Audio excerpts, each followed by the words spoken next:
Archaeologists have made some very strange and creepy discoveries in all four corners of the world, and in many cases these artifacts remain a mystery, as their origins and purposes are yet to be discovered. When we think of archaeology, most of us think of dry, arid dig sites where ancient Egyptian artifacts are often unearthed, dense jungles where ancient tribes, such as the Aztecs, used to live, or green fields such as the ones found in England where swords and armor from medieval times are often found. But not all archaeological discoveries are made in such areas, as is evidenced by a massive pyramid that's been discovered beneath the waters of the mid-Atlantic Ocean in the Azores, an archipelago near Portugal. The discovery was made in 2013 when a man named Diocletian Silva was in search of a good fishing spot as he was traveling between the São Miguel and Terceira Islands. Thanks to a digital device that picks up fish underwater, Silva soon noticed that there was something under the waves that he couldn't explain. He immediately thought that he'd stumbled upon a huge discovery, such as a structure that was built by an ancient civilization. But not everyone agrees, as many skeptics are unsure whether the pyramid is in fact man-made. When the pyramid was inspected more closely, it was found to stand around 196 feet tall, while its base was measured to be around 8,700 square yards. Since its discovery, there's been much debate among citizens as to who could have built it and what its purpose may have been. But it's also attracted a lot of attention from conspiracy theorists, many of whom believe that the structure may have been left there by extraterrestrials, or that it may be part of a larger whole, such as the city of Atlantis. Silva believes that the structure is not a natural formation, despite the doubts expressed by some archaeologists and scientists, since he's seen it firsthand after diving below the water to get a closer look. Here he found that its geometry was too perfect for it to have occurred naturally, and he estimates that the structure is bigger than the Great Pyramid of Giza. When pyramids like these are discovered, it's usually a sign that an ancient civilization lived in the area at some point, but no other relics have been found at the site, leaving the discovery ambiguous and open to speculation. But when the Portuguese Association of Archaeological Research sent a team to study the pyramid in 2014, they used advanced technology to scan the structure and found that it contained many layers of stone. But equally exciting was the discovery of a possible road that had been built to reach the pyramid, further indicating that it was built by people who lived in the area long ago, before the area became submerged under the ocean. The idea that the pyramid was constructed by an ancient civilization is by no means far-fetched, since many coastal areas from long ago have been lost under the oceans, many of which contain large buildings and other artifacts such as pottery, weapons, jewelry, and even human remains. The Azores Pyramid also isn't the first underwater structure of its kind to be discovered. In 1976, a group of sponge divers made a remarkable discovery when they stumbled upon a pyramid in Rock Lake, Wisconsin. This discovery was also doubted by many scientists, who thought it was a natural geological formation. But when aerial photos proved that it was a perfect pyramid shape, it became clear that it had been left there by people who lived in the area long ago. Another discovery proved to be more than anyone envisioned, when the pyramid that they found turned out to be a small part of an ancient city that once existed off the coast of Cuba and is thought to be around 6,000 years old. Along with the structures, researchers also found strange writing on the sides of the buildings, suggesting that the people who lived there in the past spoke a language that has since died out completely. Another 6,000-year-old structure was found under the ocean off the coast of Japan in 1974 by a diver who had just happened to stumble across a pyramid-shaped building. And considering that it was likely constructed during the beginnings of the Ice Age, it's a quite remarkable find. This structure boasts intricate carvings, a set of stairs that lead to the top, and, as with many of these discoveries, roads that lead up and away from the pyramid, but inexplicably, there are still people who believe it wasn't made by human hands and it was somehow naturally formed. These pyramids will continue to be studied much closer to glean definitive information about their origins and purposes, but for now, they remain mysterious structures that fascinate the mind and divide opinion among scientists and members of the public alike. One of the best ways to date the artifacts found at an archaeological site is when the pieces of currency, such as ancient coins, are discovered. since the materials that they're made from can be tested and dated, and in some cases, dates are printed right onto the coins. But sometimes the discovery of a coin can only further confound things, which was the case when an ancient coin was found off the coast of Haifa in Israel by the Israel Antiquities Authority's Maritime Archaeology Unit. Usually, a coin would depict the ruler at the time that it was made, or in some cases, popular monuments that had been erected. But this coin held no such clues, and researchers have been left scratching their heads as they attempt to figure out why it was created. The difficulty lies in the fact that this is the first coin of its kind to ever be discovered in that area. Confounding matters even further is the fact that it was part of a trove of artifacts that was discovered in an ancient shipwreck, making it almost impossible to ascertain who it belonged to when the ship sank. Inspecting the coin more closely, it was found to contain depictions of the moon goddess Selene, a crescent moon, and the zodiac sign for Cancer, suggesting that 11 other similar coins must exist somewhere, unless they were melted down at some point in history. On the other side of the coin, researchers found an inscription that led them to believe it was either created in either 144 or 145 AD in Alexandria, Egypt, but the reason for its creation still remains a mystery. Some researchers believe that the inclusion of a star next to the crescent moon on the coin points to a specific astronomical event that took place at the time, with some suggesting that the star may in fact have been Halley's Comet that was seen as it streaked through the night sky. This event would have coincided with the passing of Faustina, wife of Antoninus Pius, who was the ruler of Egypt at the time that the coin was cast. It's been suggested that the image of Selena was included on the coin as a tribute to Faustina by her mourning husband, a theory that's supported by records that Pius attempted to have her deified after her passing. But others think that this is an ambitious theory, and instead theorize that the coin was minted either as a novelty item, along with the other 11 coins that would have made up the set, or to commemorate an astrological event, such as the sighting of a comet. Since many similar discoveries have been made on the Israeli coast in recent times, such as an ancient sword that was found off the Carmel coast, Israel now considers the underwater regions of its coast to be culturally significant, and a survey has been launched by the Israel Antiquities Authority's Maritime Archaeology Unit to identify and secure any other relics that may exist under the waters. As for the mysterious coin, its purpose is yet to be identified, and unless one of the others that makes up the set is found or another relic is discovered that sheds some light on the coin's purpose, it's likely to remain that way for a very long time. The coin has now been added to Israel's National Treasures collection. The ruins that can be found all across Mexico have produced some truly remarkable archaeological finds, such as a statue of the Mayan maize god that was unearthed in 2022, a trove of ceramic vases that was found in a cave in 2019, and even a hieroglyphic disc that was discovered in 2013 and found to be part of a ball game played by the Maya.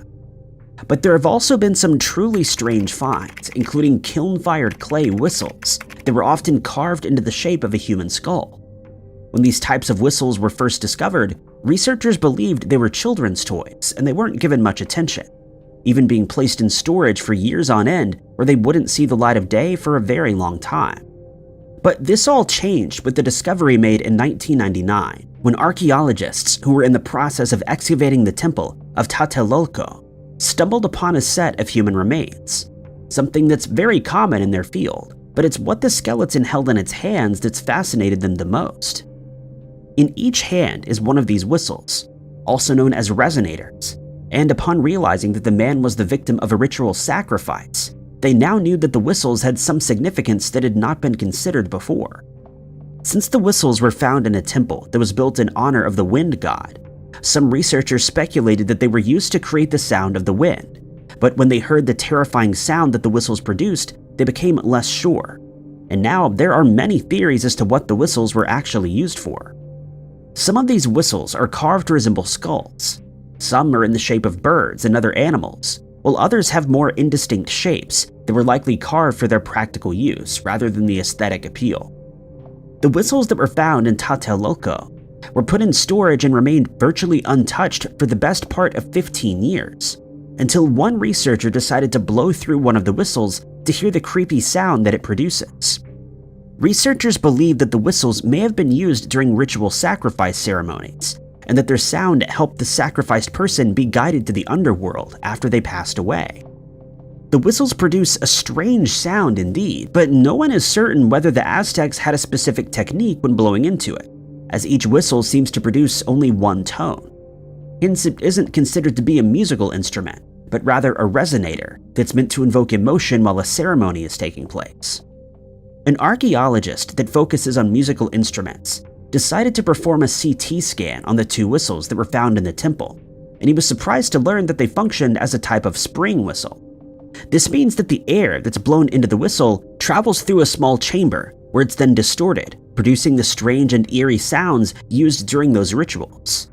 He explains that the Aztecs believed that when a person passes away, they have to complete a dangerous journey in order to reach the underworld, and these rituals were held to help guide them and give them strength to complete their passage. This path to the underworld is made up of 9 different levels, the first being a river that needs to be crossed with the help of a dog. The second is an area where the deceased person must wait, as the hills will open and close periodically, and they'll only be able to progress once they're fully open. Next, they must travel over an obsidian path, then a path covered in snow where they'll be reminded of the sorrow that they experienced while alive. Next comes an area that's inundated with wind, and here many souls are lost as they're unable to traverse the windy conditions. The next area contains hands that are invisible to the deceased. The hands will throw arrows at them and they must avoid being hit at all costs. Next, they'll face a jaguar that'll help them forget about their life on Earth, followed by a passage where their life is replayed to them. Lastly, they'll reach the realm where they'll be rewarded with eternal rest. But since they don't know with certainty that this is the true purpose of these whistles, many other theories have been suggested. Some researchers point to a description of a battle between the Aztecs and the Spanish Inquisition, in which the Aztecs used several types of musical instruments to communicate with each other, relaying strategies on the battlefield and invoking fear in their enemies. But none of the Aztec warriors that have been found had any of these whistles in their possession, and so this theory has not been accepted as widely as the idea that they were used during rituals. But for now, the true purpose of the whistles remains under debate, and scholars can only speculate whether they had anything to do with the Aztec underworld. Many of these whistles are on display in museums all around the world, affording members of the public the opportunity of a glimpse into the intriguing lives of the Aztecs. The discovery of ancient tombs is nothing new to most archaeologists, as many sites where relics are discovered are eventually found to also contain human remains. But in some cases, they stumble upon a tomb that leaves them scratching their heads, as was the case in 1699, when a man named Charles Campbell made a remarkable find in Ireland. Campbell was surveying the ground of his estate when he came across a strange stone mound, and he immediately considered it to be a quarry where he could extract large amounts of stone. But while doing so, he and his workers found a massive stone that acted as a type of doorway in front of a passage that had been hidden for centuries. Once they managed to gain entry past the decorated doorway, they made their way into the tomb that's now known as Newgrange. Unbeknownst to them, they were the first people to gain entry into the tomb for a very long time, as it's believed to have been constructed before the Egyptian pyramids and even Stonehenge on Salisbury Plain. At first, investigations into the tomb were widely inaccurate, as different researchers recorded different measurements, and as is often the case with ancient discoveries, they each had their own theory as to who was responsible for its construction. One investigator reported that he found a large stone that had been carved into the shape of a pyramid, but the stone has never been found again, and it's thought that he must have been mistaken. Another believed that the tomb was found in a damaged state, and that it actually formed part of a much larger structure, which he believed would have been a pyramid. Speculation ran rife while excavation was underway, but the cairn still held one more secret that they failed to notice.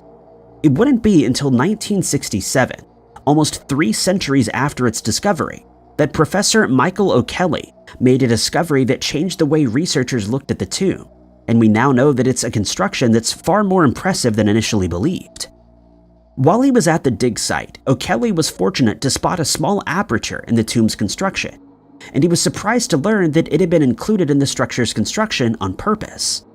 Every winter solstice, the sun hits the small opening at just the right angle, allowing it to travel 59 feet into the tomb, where it illuminates the main chamber for a total of 17 minutes. This event doesn't take place on any other day, and so we now know that the builders of the tomb were more skilled than researchers could have imagined. But uncertainty still remains over who is responsible for Newgrange's construction. Suggestions that the Vikings were the ones who built it have been all but dismissed, since we believe that they only arrived in Ireland around 3,000 years after the tomb was constructed. Others have suggested that the Romans may have been responsible, and while there is evidence that they were at Newgrange during the 3rd and 4th centuries, no evidence has ever been found that they made their way inside, and instead it's thought that they saw it as an important site that was constructed long before their arrival in Ireland. There have been many suggestions that the tomb was the work of the Egyptians, since a legend exists in Ireland that tells the tale of Princess Scota, who was exiled from Egypt along with her husband. The couple were left without a home for many years, but they eventually settled in Spain, where Scota gave birth to a son, who would go on to have many children of his own, 2 of which would eventually invade Ireland. But Scota's name doesn't appear anywhere in Egyptian records, and it's believed that her story is merely a myth. Hence, there seems to be no connection between the tomb and ancient Egypt, leaving researchers with even fewer answers. One theory that's been put forward by scholars is that the Phoenicians were the ones who built the tomb somewhere around 2000 BC. This is largely thanks to a carving found inside the structure that contains symbols from the Phoenician alphabet. This theory was further bolstered when an article published in 1834 made claims of evidence that had been found of Ireland being colonized by the Phoenicians, but this is now contested as these claims are largely thought to be unfounded. There are many more mysteries surrounding the tomb that are yet to be answered. These include the time it took to complete the structure, the number of people that were involved in its creation, and the technique used to bring the massive stones to the site. There's still much exploration and study to be done on Newgrange too, and hopefully the ancient structure will give up some of its secrets in the years to come.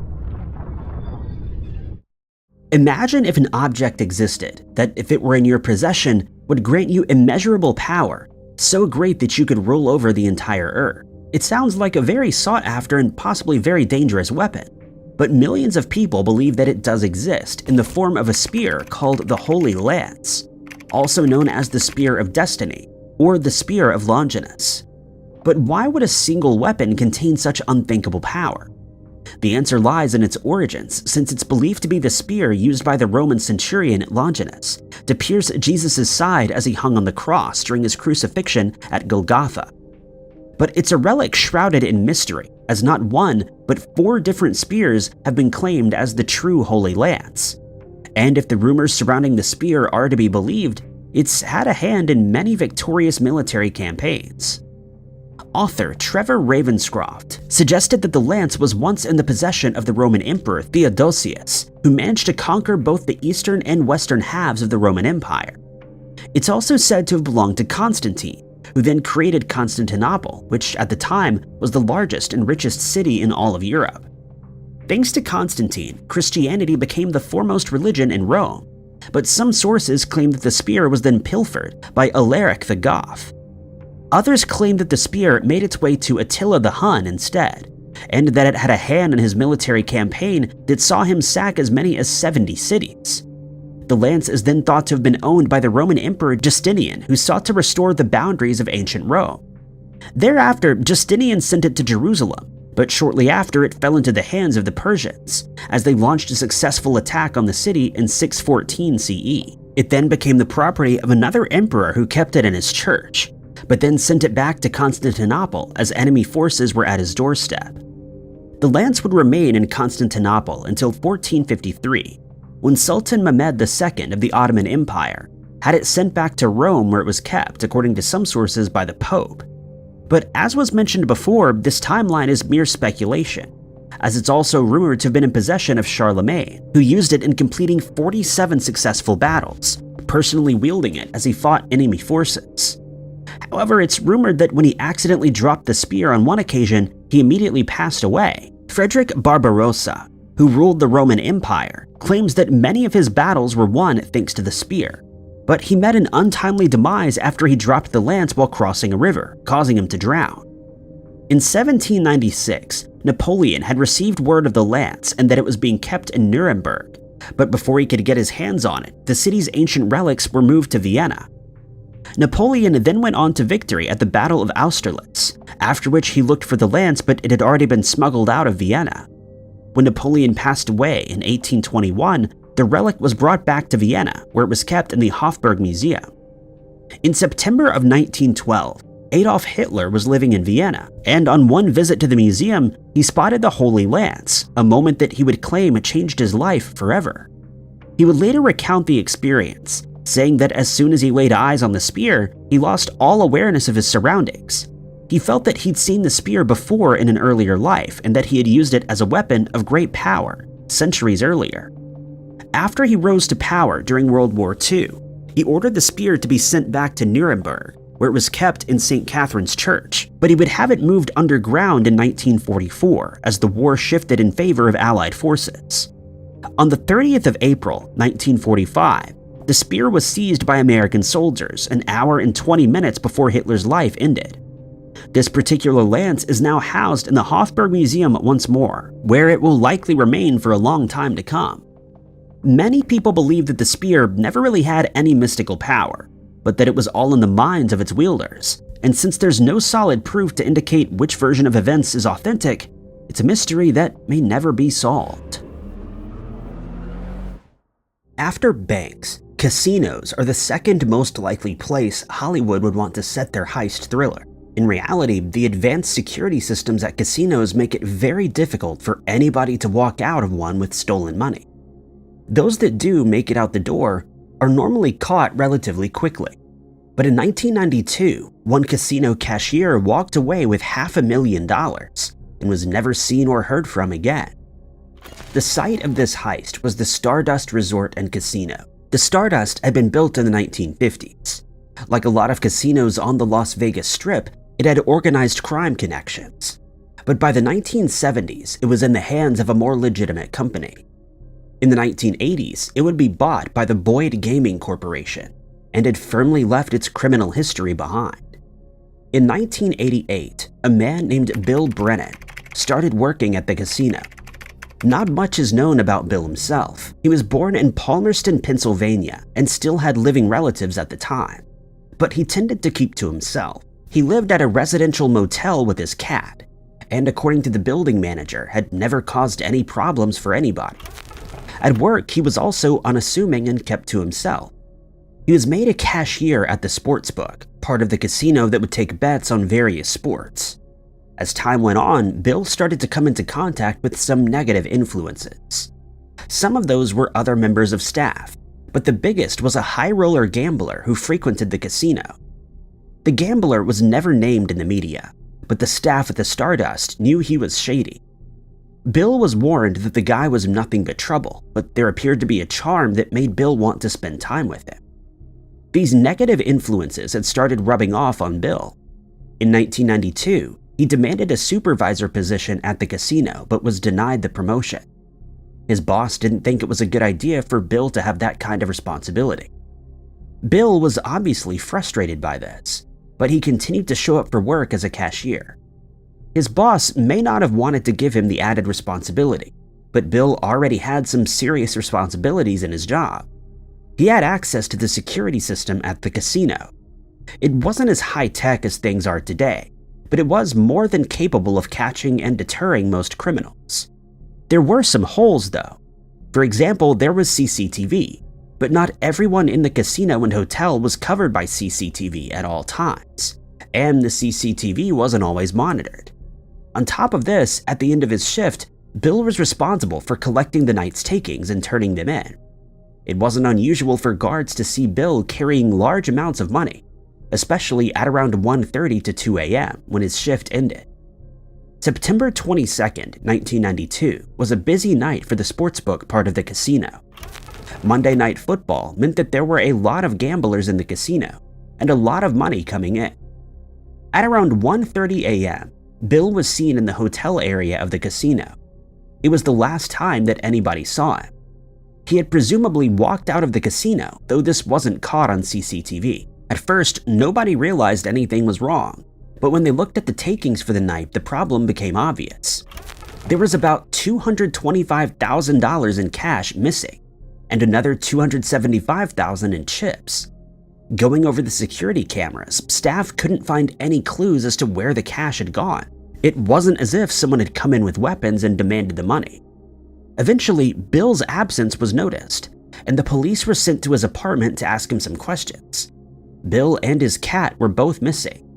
The cat never left the apartment, so it was clear Bill had intended to disappear. Throughout his shift, Bill had apparently been hiding away cash and chips. They had been stored out of sight of any guards or cameras. When it came time to leave, he simply walked out but managed to avoid any CCTV as he did so. A warrant with embezzlement charges was immediately issued, and Bill's name was added to the National Crime Information Center computer. But Bill had been reading books about people changing their identity. It was clear he had planned this in advance and may have already had an alternate identity lined up when he left the casino. It was possible that Bill had already crossed the border by the time anybody realized what he had done. Authorities believed he would get in touch with his family, and they would catch him that way, but that never happened. Bill's old coworkers had other ideas about what happened to him.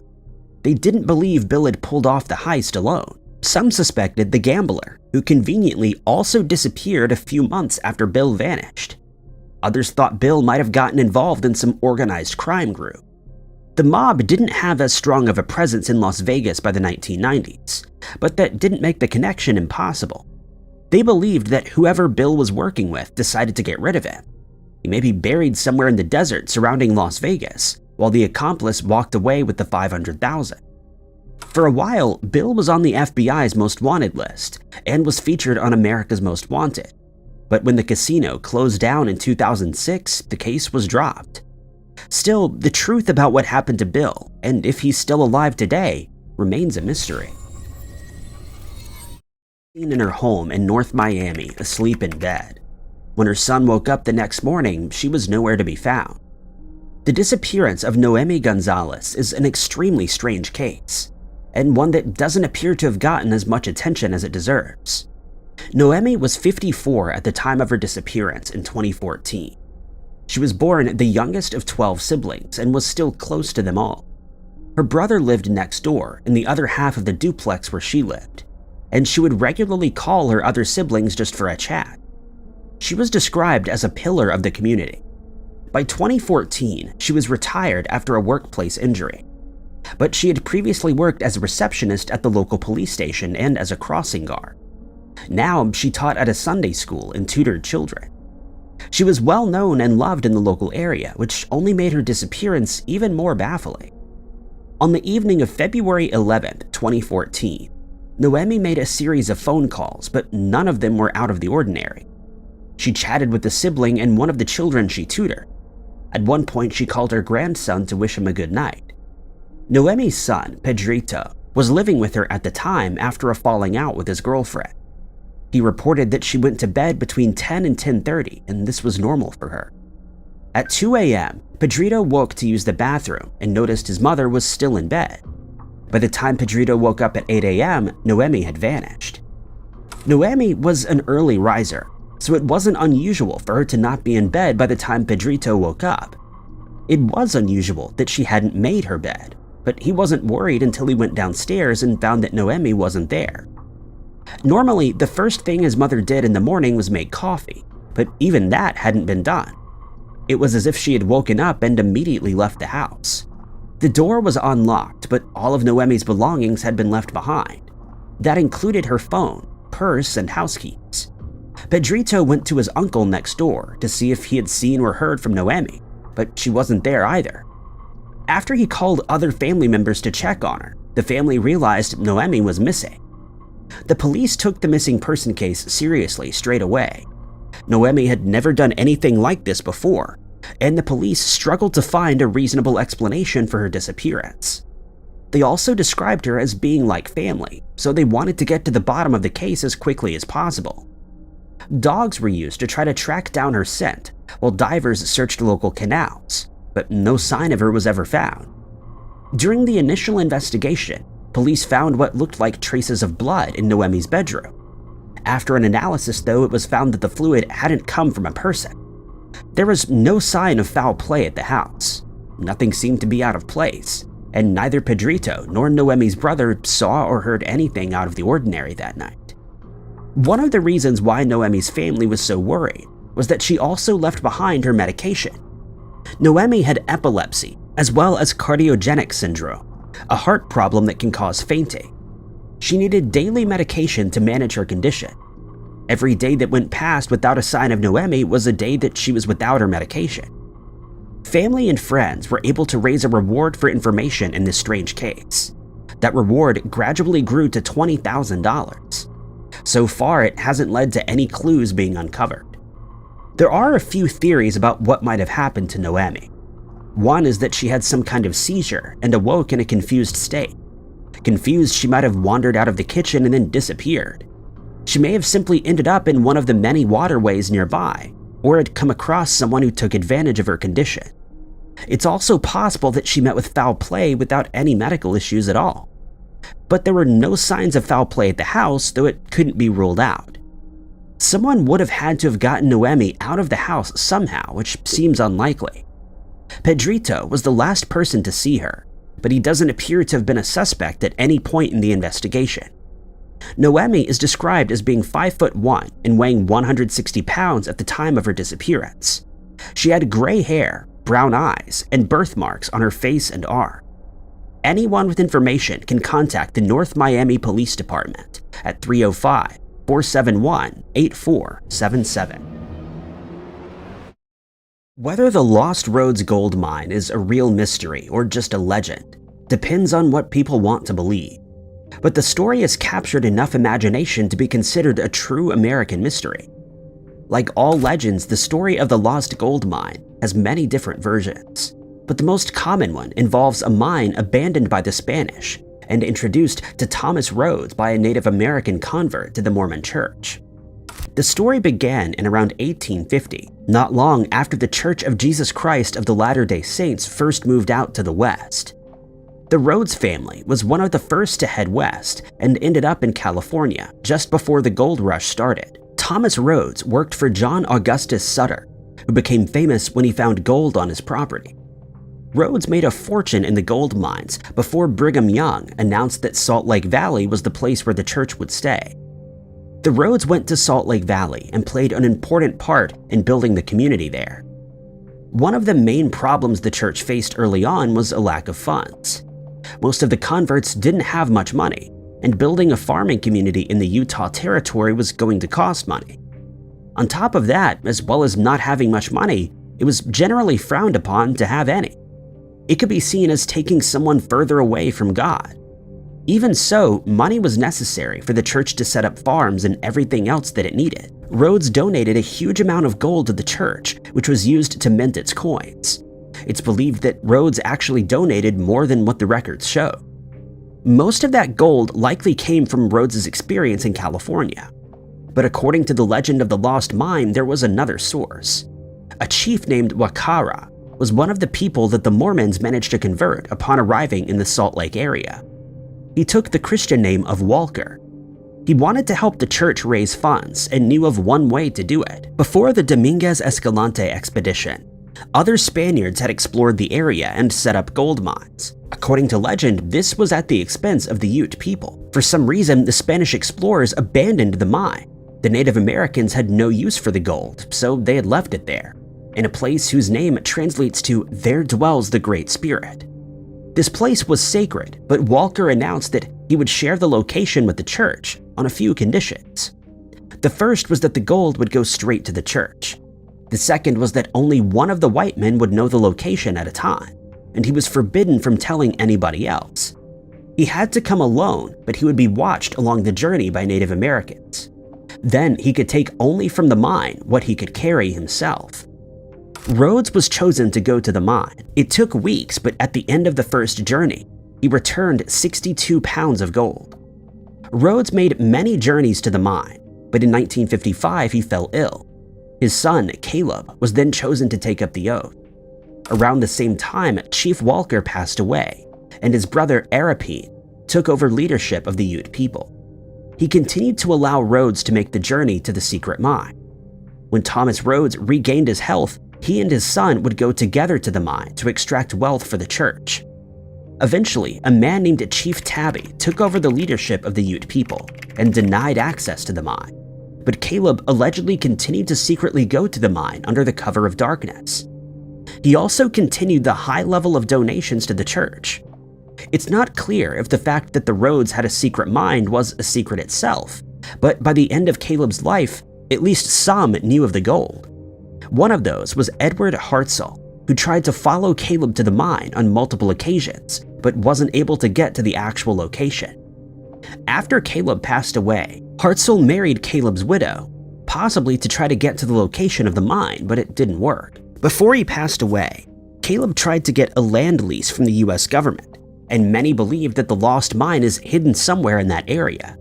He was denied the lease, and surveyors from the government looked at the land to see if there was anything worth mining there. They claimed there was no gold in the area, but Caleb responded that it wasn't in a formation that was typically known for gold. The story of the lost mine comes from the Rhoades family records, so how much of it is true is a mystery.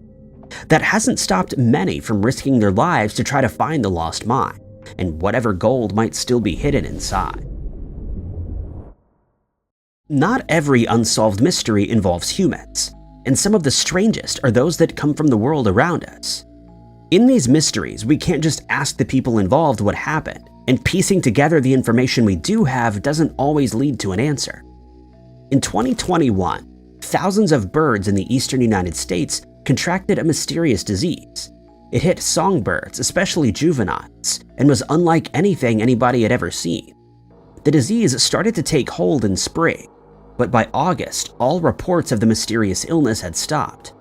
It left experts scratching their heads as to the cause, and with limited options to help solve the mystery. The first reports came in from Maryland, Virginia, and West Virginia at the end of April. People found the birds lying on the street or struggling to walk. They were all common birds, those that any birdwatcher would know from their garden feeders. The most common hit were the American robins, blue jays, common grackles, and European starlings. But many other songbirds also contracted the disease. As well as the strange sight of a large number of birds just lying on the street, the eyes would have been the most concerning to ordinary members of the public. Their eyes were swollen shut, and some had crusty discharge on the outside, and their heads were also swollen. These symptoms lined up with house finch conjunctivitis. The disease isn't too uncommon in birds, especially feeder birds. Many of the species that contracted the mysterious illness were also susceptible to the more well-known disease. But there were other symptoms that didn't line up with more common illnesses. The birds seemed to have neurological symptoms. They struggled to walk, were lethargic, and would stumble around. Some struggled to drink water, though whether this was simply because they couldn't see is unknown. What was going on with these birds clearly wasn't just limited to their eyes. Concerned members of the public contacted animal centers, who were soon inundated with the birds. At this time of year, it was normal for these centers to have to deal with some young birds that may have been kicked out of the nest a little too soon. But the numbers were nothing compared to the thousands that were being brought in with this mysterious illness. Other than these symptoms, the birds appeared relatively healthy. They weren't underfed and did have good musculature. Experts believe that most of the birds brought in likely still would have been fed by their parents. They hadn't been abandoned either. That only made the disease even stranger. Tests were conducted to make sure the disease couldn't be transmitted to humans or livestock, but it seemed to be limited to songbirds. Later analysis of cases made it seem possible that the disease wasn't transmitted at all, even between birds. All the common diseases were tested and all turned up negative. This wasn't bird flu, which was wiping out birds in Europe at the time. It wasn't anything that had been seen before. A concoction of medication was able to reduce swelling in some of the birds, and they gradually recovered, but many couldn't be saved. Measures were put into place to try to stop the spread, including removing bird feeders and emptying baths. House finch conjunctivitis is often spread at feeders, and it was feared that something similar might happen here. By August, all reports of the disease had stopped coming in. The sudden end to the disease only made it even more mysterious. It seemed unlikely that some contagious disease had just stopped. It was possible that the juvenile birds had all either matured or passed away due to the disease, and it no longer had any easy targets, or it might have been the source of the disease that had disappeared. One possible culprit was cicadas. Certain species of cicadas only emerge from the ground once every 17 years. A brood will emerge all at once and live above ground for a few months before laying eggs and passing away. The broods are numbered with Roman numerals, and Brood X emerged in the spring of 2021. Brood X clusters in Maryland, Pennsylvania, Indiana, and Ohio. These were all places hit by the mysterious bird disease. The theory was that either pesticides used on the cicadas or fungi that fed on the insects were responsible for the disease. Because of the life cycle of cicadas, predators aren't able to adapt to hunt them, or to know not to eat them. Many birds would have tried to eat the insects and may have ingested either a pesticide or fungi. However, the Department of Energy and Environmental Protection stated that it was unlikely that cicadas were responsible for the disease. It wasn't only limited to the places where insects could be found. It had been a coincidence that Brood X emerged just as the disease took hold. Only a limited number of specimens were stored to be studied, so scientists weren't able to properly investigate the cause of the disease. It doesn't seem to have returned in 2022 or 2023, but it may simply be lying dormant, like the cicadas. Sam Todd was New York City's first missing person case in 1984. The 24-year-old student disappeared without a trace in the early hours of the morning and hasn't been seen since. His disappearance gathered a lot of attention at the time, but since then it's faded from the spotlight. His family is still searching for answers. Sam and his younger brother Adam were celebrating the new year by going from party to party in New York. By 1:30 a.m., they were on Mulberry Street in Manhattan, at a party hosted in the loft of the Puck Building. It was their third party of the night, and Sam was drunk. The two brothers went downstairs to get some fresh air, and Adam joked about how drunk Sam was. Sam decided to go for a jog to help sober himself up, or to show Adam that he wasn't drunk. He went off towards Houston Street, turned the corner, and disappeared from sight. Adam went back inside, but after 5 minutes, he decided that it was better to go and check on his brother. But Sam was nowhere to be found. The area would have been relatively busy, even at 1:30 a.m. The party Sam was at was just one of many that were still going on, but apparently nobody saw which way Sam went after he turned onto Houston Street. Normally, when a drunk man goes missing on a night out, bodies of water are the obvious answer. But Mulberry Street is pretty central in Manhattan, and it would have taken 20 minutes to either get to the Hudson or the East River. Sam would have had to have passed many people to get to either, and likely would have been slowed down. The police also believed that they would have found his body relatively quickly if he had ended up in either river. By 4:30, Adam had contacted one of his older brothers, and then called other family members to see if Sam had gone to one of them, but he hadn't. At 11 a.m., a missing person report was filed. Sam was a student at the Yale Divinity University when he went missing, and a large number of students from the university joined the search for him. His parents feared that he may have run into the wrong person after leaving the party that morning. He didn't have his coat or wallet with him when he went missing, but it was possible someone may have attacked him for it while he was alone at night. He could have suffered a head wound and possibly suffered from amnesia. But as time went on, some began to wonder if it was possible he had intentionally disappeared. Sam was under a lot of stress at the time. For the first time, Yale Divinity School had announced that it was possible to fail a course. Before then, a pass was the lowest score possible. Sam had been struggling with school and had been asked a lot of questions about what he wanted to do after he left. He seemed to want to start a ministry rather than go on to do a PhD. The PhD had been his initial intention, but he was behind with coursework and had only just earned a pass in one of his fall modules. The results hadn't come out by the time Sam went missing, and it's possible that he thought he had failed the module. He would have known that he wasn't going to graduate on time, though. Even if he completed all of his schoolwork and the 5 modules he had signed up for in the spring term, he would be 2 credits short. Doing well in school meant even more for Sam, given the fact that his father was also a minister. His father had previously studied at Yale Divinity School and went on to serve on the World Council of Churches. Sam was even focusing on his father's specialized area, urban ministries. Sam cared a lot about the less fortunate and those facing oppression, but he was also questioning his own relationship with his religion and why he did what he did. One of his professors believed he felt as if his own actions were fake. He had also previously spoken about his own psychological health. One of his brothers had recently suffered from what was described as an emotional illness, which might have made Sam think more about his mind. But his professors didn't believe he would take his own life. If Sam had intentionally disappeared, it would have been difficult for him to go unnoticed. The Todd family had a friend who worked for a local newspaper, and his disappearance was front-page news. It then appeared in the New York Times and national papers. Thousands of missing person posters were also printed.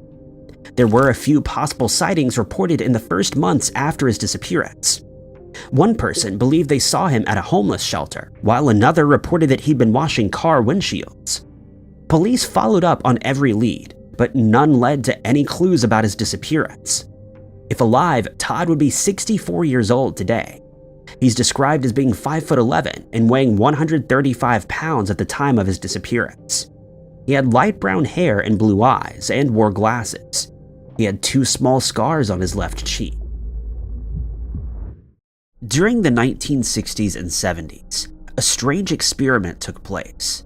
This experiment was known as New York's Child Development Center Twin Study. Initially, the foundation sought to assist unwed mothers, but it soon became evident that there were cover-ups and secrets of a much larger event. A local adoption agency had taken the advice of psychiatrists who had good intentions but were misguided. The psychiatrists suggested that twins and triplets be separated and adopted out as singles. Additionally, a researcher was brought in to study the twins who had been separated. The psychiatrists responsible for this unethical experiment were mainly Dr. Peter B. Neubauer and Dr. Viola W. Bernard. The idea of this experiment was to determine whether it's nature or nurture that results in life's outcomes. It's said that the results of this experiment are locked away and are being kept secret until 2065 in the Yale University Library. This study also later resulted in tragedy. It was discovered that Neubauer actually had many strange ideas about child psychology. One of these was the effect that violence seen on television would have on the emotional development of a child. In 1960, the child psychiatrist maintained that television would cause younger viewers to have nightmares and develop emotional issues. Neubauer and other psychiatrists started off the experiment where newborn twins and triplets were separated and adopted out as singles. Some of these children found one another again later on in life and discussed what they had experienced throughout their childhood. It appears that most are in agreement that the experiment was unethical and it caused an uproar. One of these cases was that of Kathy Seckler and Lori Pritzel. Kathy was the age of 16 years old when she made the discovery of her long-lost twin. On the 4th of September in 1977, one of Kathy's friends told her that she looked just like her one friend, Lori. Kathy asked her friend if she'd been adopted, and it turned out she had. The two had the same birthday and were even adopted from the same agency. The two spoke on a phone call and figured out that their friend might be right about them being twins. The twins arranged to meet up. Kathy stated that she saw Lori crossing the road with a big smile.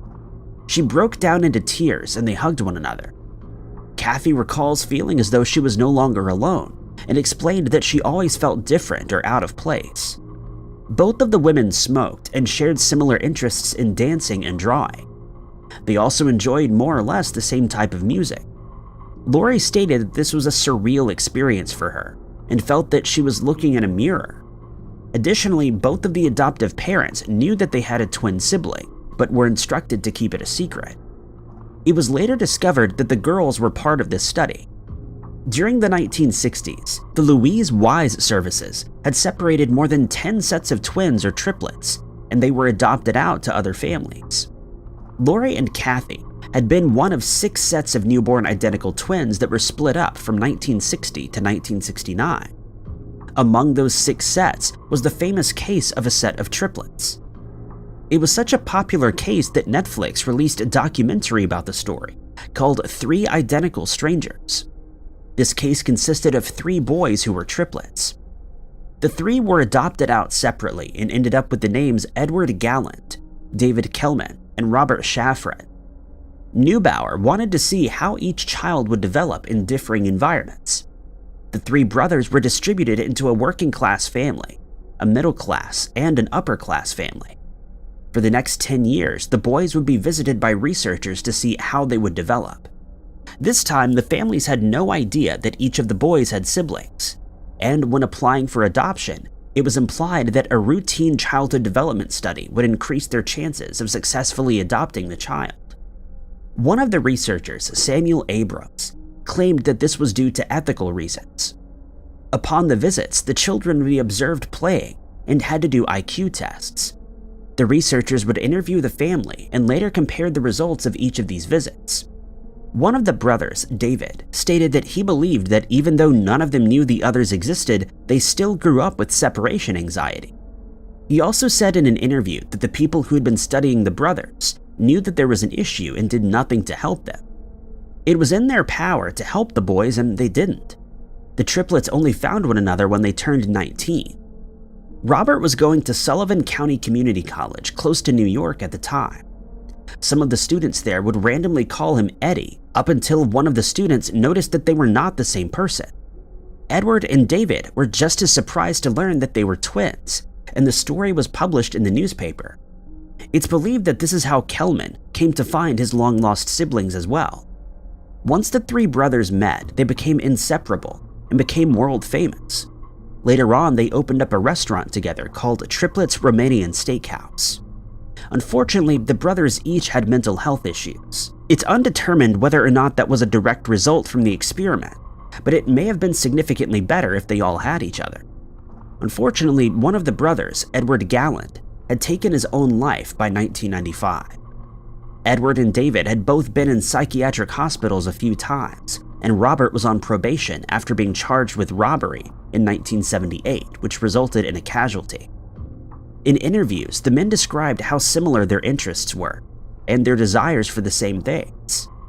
It was documented that Neubauer displayed absolutely no remorse whatsoever about his study. The boys had become part of this study when a teenage mother birthed them on the 12th of July, 1961, and they were split up at the age of just 6 months old.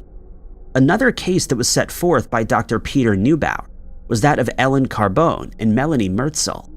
The twins had found out about one another at the age of 23. They believed that the psychiatrists had robbed them of their childhood by separating them at birth. Nancy Segal, who is a twin expert, went on to explain that the damage that's done by separating twins or triplets is immeasurable. The children involved in these experiments lost out on a very important relationship and childhood due to this unethical study. Now all that awaits are the results of this study to find out if it was even worth doing in the first place. The Monster Study was another unethical experiment conducted on unsuspecting children. This study was started by Wendell Johnson. Since he was a child, Johnson suffered from a stutter, which would usually render him speechless. At the age of 20 in 1926, he attended the University of Iowa in Iowa City. His speech difficulties led to him having an interest in writing and literature, and so he studied English at the university. The University of Iowa was also interested in stuttering research. Upon Johnson's arrival, many experiments were already being done, and Johnson immediately found himself working on this research, where he switched his study to psychology. Johnson went on to say, quote, "I became a speech pathologist because I needed one." Students that he worked with each suffered from a stutter as well, and so they used each other as test subjects for their experiments. The students would take DNA samples, attach themselves to electrodes, test their reflexes by tapping their knees, and would transcribe their stutters onto a notepad. The students would also shock one another to see if that initiated their stutter, as well as shoot firearms near them. Both of these methods proved that the speech was not affected. However, when it was performed on normal-speaking individuals, their speech was affected. A cast would also be placed on their dominant arm, and it's believed that if that arm became immobilized, it would fix confused brain signals.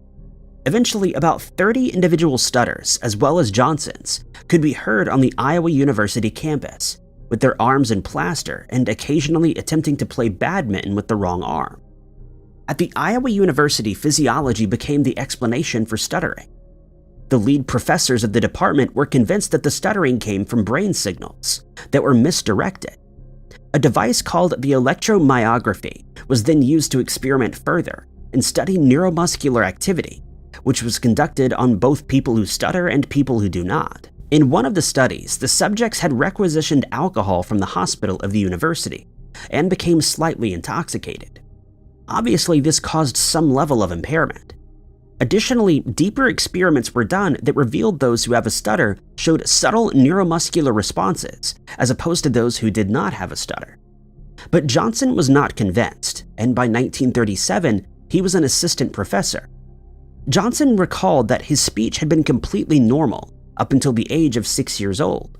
This was when Johnson's teacher had informed his parents that he had started to stutter, and since then, an obsession began regarding his speech. Johnson's voice became hesitant, and he began to repeat sounds or words self-consciously. Johnson later began to believe that by worrying about stuttering, he actually ended up producing it, and that this issue did not stem from the brain or some sort of misdirected signal. Johnson maintained that this was due to learned behavior, and stated, quote, "begins not in the child's mouth, but in the parent's ear." To prove his theory, Johnson had to come up with some sort of experiment that would set off stuttering.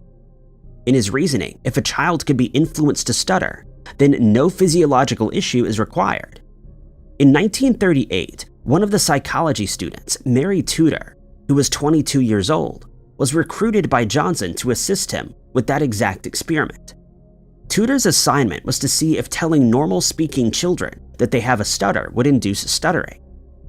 Iowa University had connections with an orphanage situated in Davenport, and so it was suggested that Tudor go there to do her study. On the 17th of January in 1939, she traveled to the Soldiers and Sailors Orphans Home. Tudor had brought along chalkboards, notepads, a dictaphone, and a Smedley dynamometer, which was used in measuring hand strength. The study resulted in a multi-million-dollar lawsuit for Iowa as well as the university. During this study, something had happened that was not Johnson's intention. There were more than 600 orphans and demi-orphans living at the Soldiers and Sailors Orphanage, but Tudor started off with only 22 subjects. None of the children were told what the experiment was or what it was supposed to determine. They all thought that they were there to assist with their speech. Tudor wanted to see if she would be able to induce stuttering into normal-speaking children, as well as discovering if she told stuttering children that their speech was normal, if it would initiate some sort of change. 10 of the chosen orphans were said to be stutterers and were marked by the teachers as such. Tudor, along with 5 others, would listen to each child speak to determine how they spoke and grade them from 1 to 5, 1 being poor speech and 5 being fluent.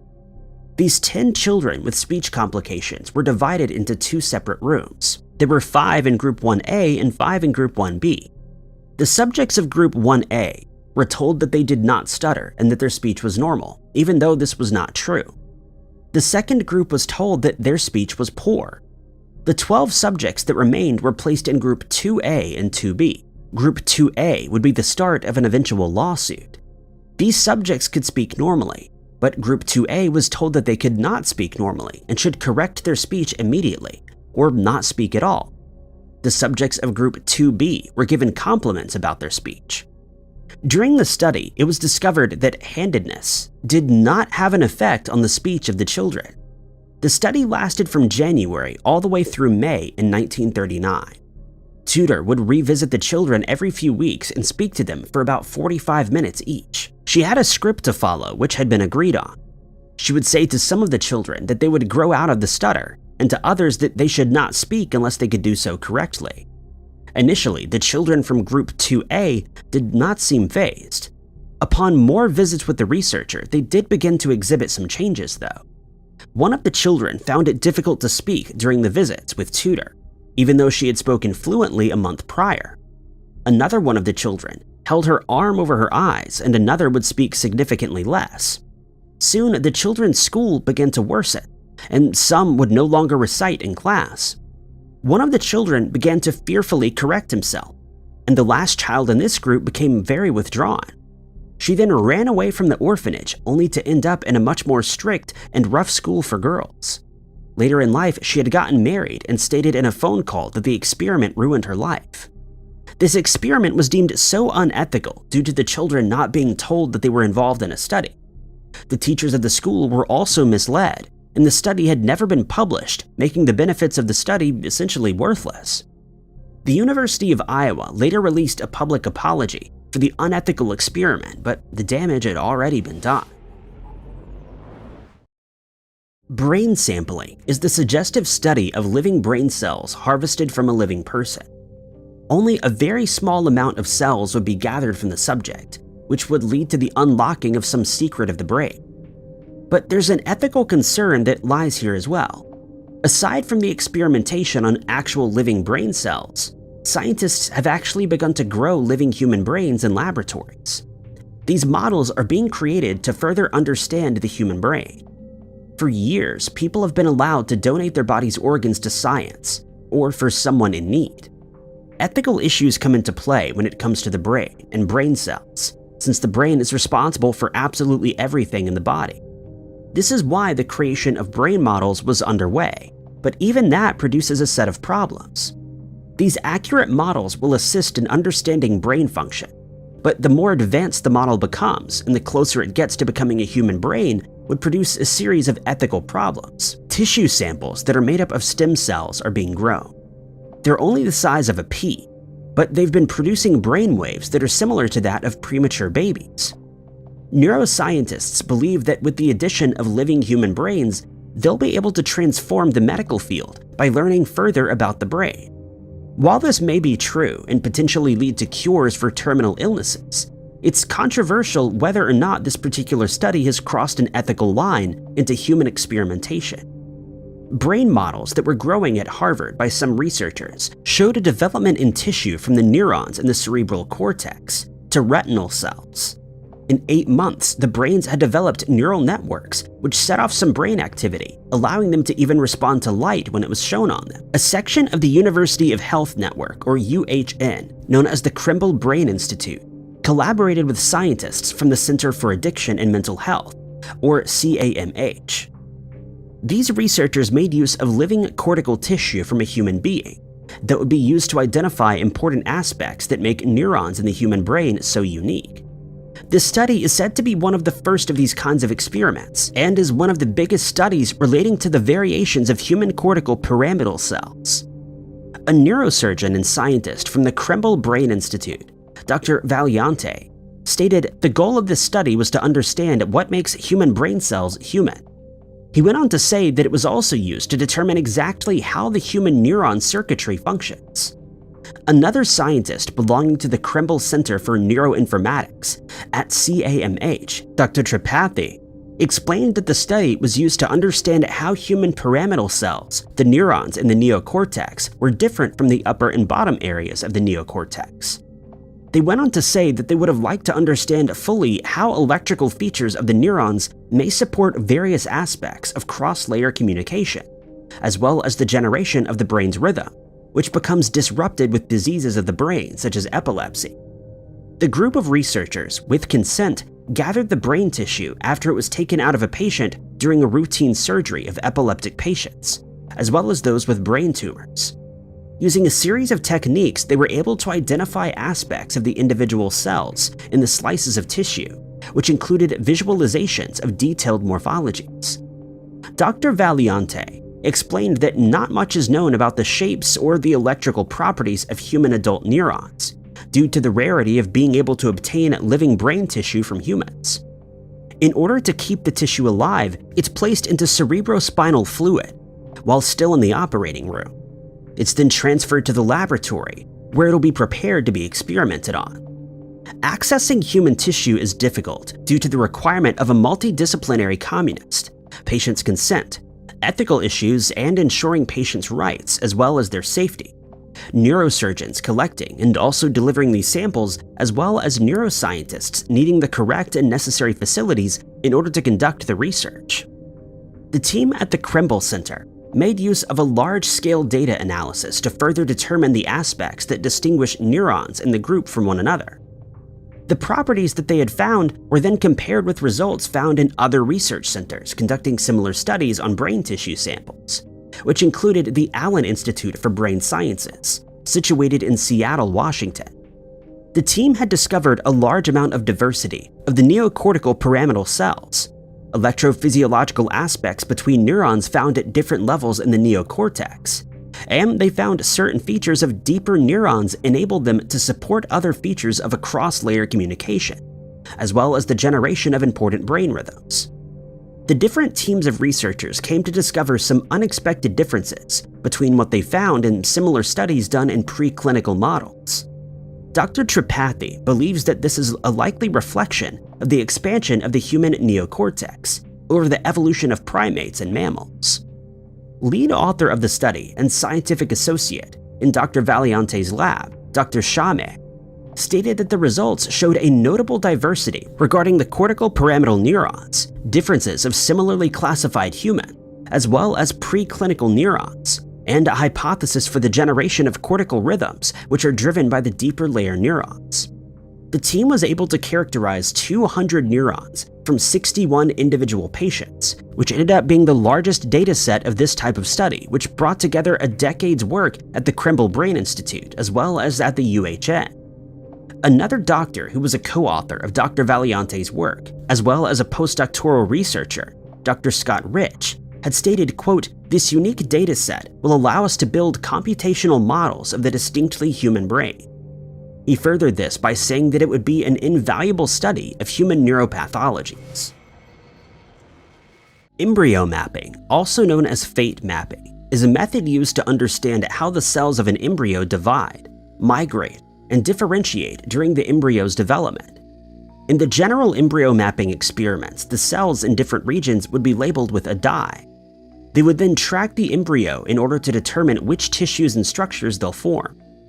While this experiment was not directly performed on a human being, it will at some point lead to human trials in order to track how the human embryo is formed. For many years, biologists, philosophers, and embryologists have studied the process that occurs after fertilization takes place. The egg that's now fertilized proliferates into cells. These cells will then begin to separate as development takes place, forming identifiable zones until it becomes an adult through a process of shaping and formation.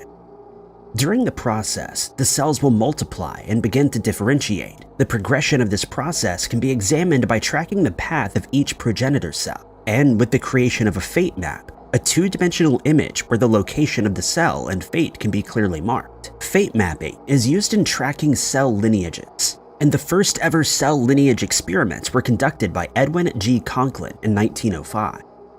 Conklin's experiment, however, was not done on humans, but rather on a sea squirt. The biologist and zoologist believed that this was the perfect organism to conduct his experiment on, since its cells differentiate by becoming different colors, which would allow Conklin to view the developmental stages.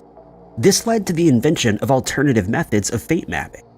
An embryologist named Walter Vogt came to invent a method where vital dye and agar chips would be used in staining specific areas of an amphibian embryo in development in 1929.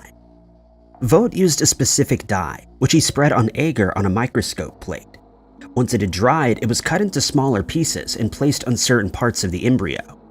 As the embryo developed, he would place more of the dried agar on specific areas, which allowed him to study the cell's movement.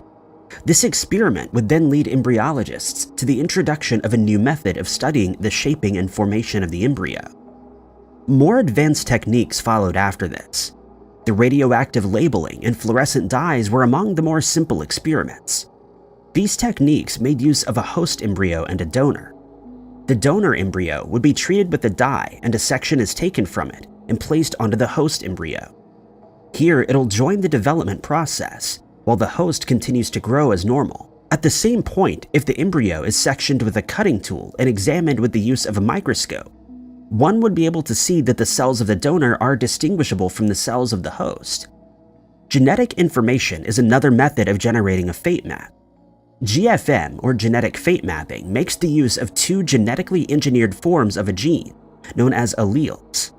One of them will express a site-specific enzyme, known as recombinase or flippase or cyclization, and the other will be equipped with a reporter gene such as GFP or green fluorescent protein. Flippase and cyclization will both intertwine DNA in specific areas and can activate the reporter gene GFP, which is then used as a cell marker. Another advancement of GFM is GIFM, genetic inducible fate mapping. This method makes use of the Cree fusion proteins that are present in the GFM method and merges that with the estrogen receptor or Cree-ER. This is taken out of the cytoplasm of the cell, which is done with the use of heat shock protein 90. The process involves administering the competitor of the estrogen receptor, leading to a change in Cree-ER, allowing the escape of heat shock protein 90. Once the Cree-ER has been released, then it will induce recombination with the IOXP sites, which also occurs in the general GFM method. With the use of this method, the progenitor cell's fate will then be determinable at any point while in development. These advancements in fate mapping technologies will lead embryologists to be able to follow the cell throughout the shaping and formation process. And it's also led to the capability that one may manipulate these organisms through development. This would allow for the development and advances in stem cell studies as well as preventative medications. Understanding the way in which embryonic tissue organization associates with postnatal tissue structure and function is an important part of the comprehension of development, as well as disease. This is where the fate maps come into play. But animal testing only goes so far, as well as other non-human models. Animal testing often fails in human trials, so even though some sort of understanding may stem from those experiments, it may prove differently in human trials, when and if researchers end up doing so. Project Artichoke, or sometimes referred to as Operation Artichoke, was one of the unethical projects conducted by the Central Intelligence Agency. The project was a type of method that they use in interrogation.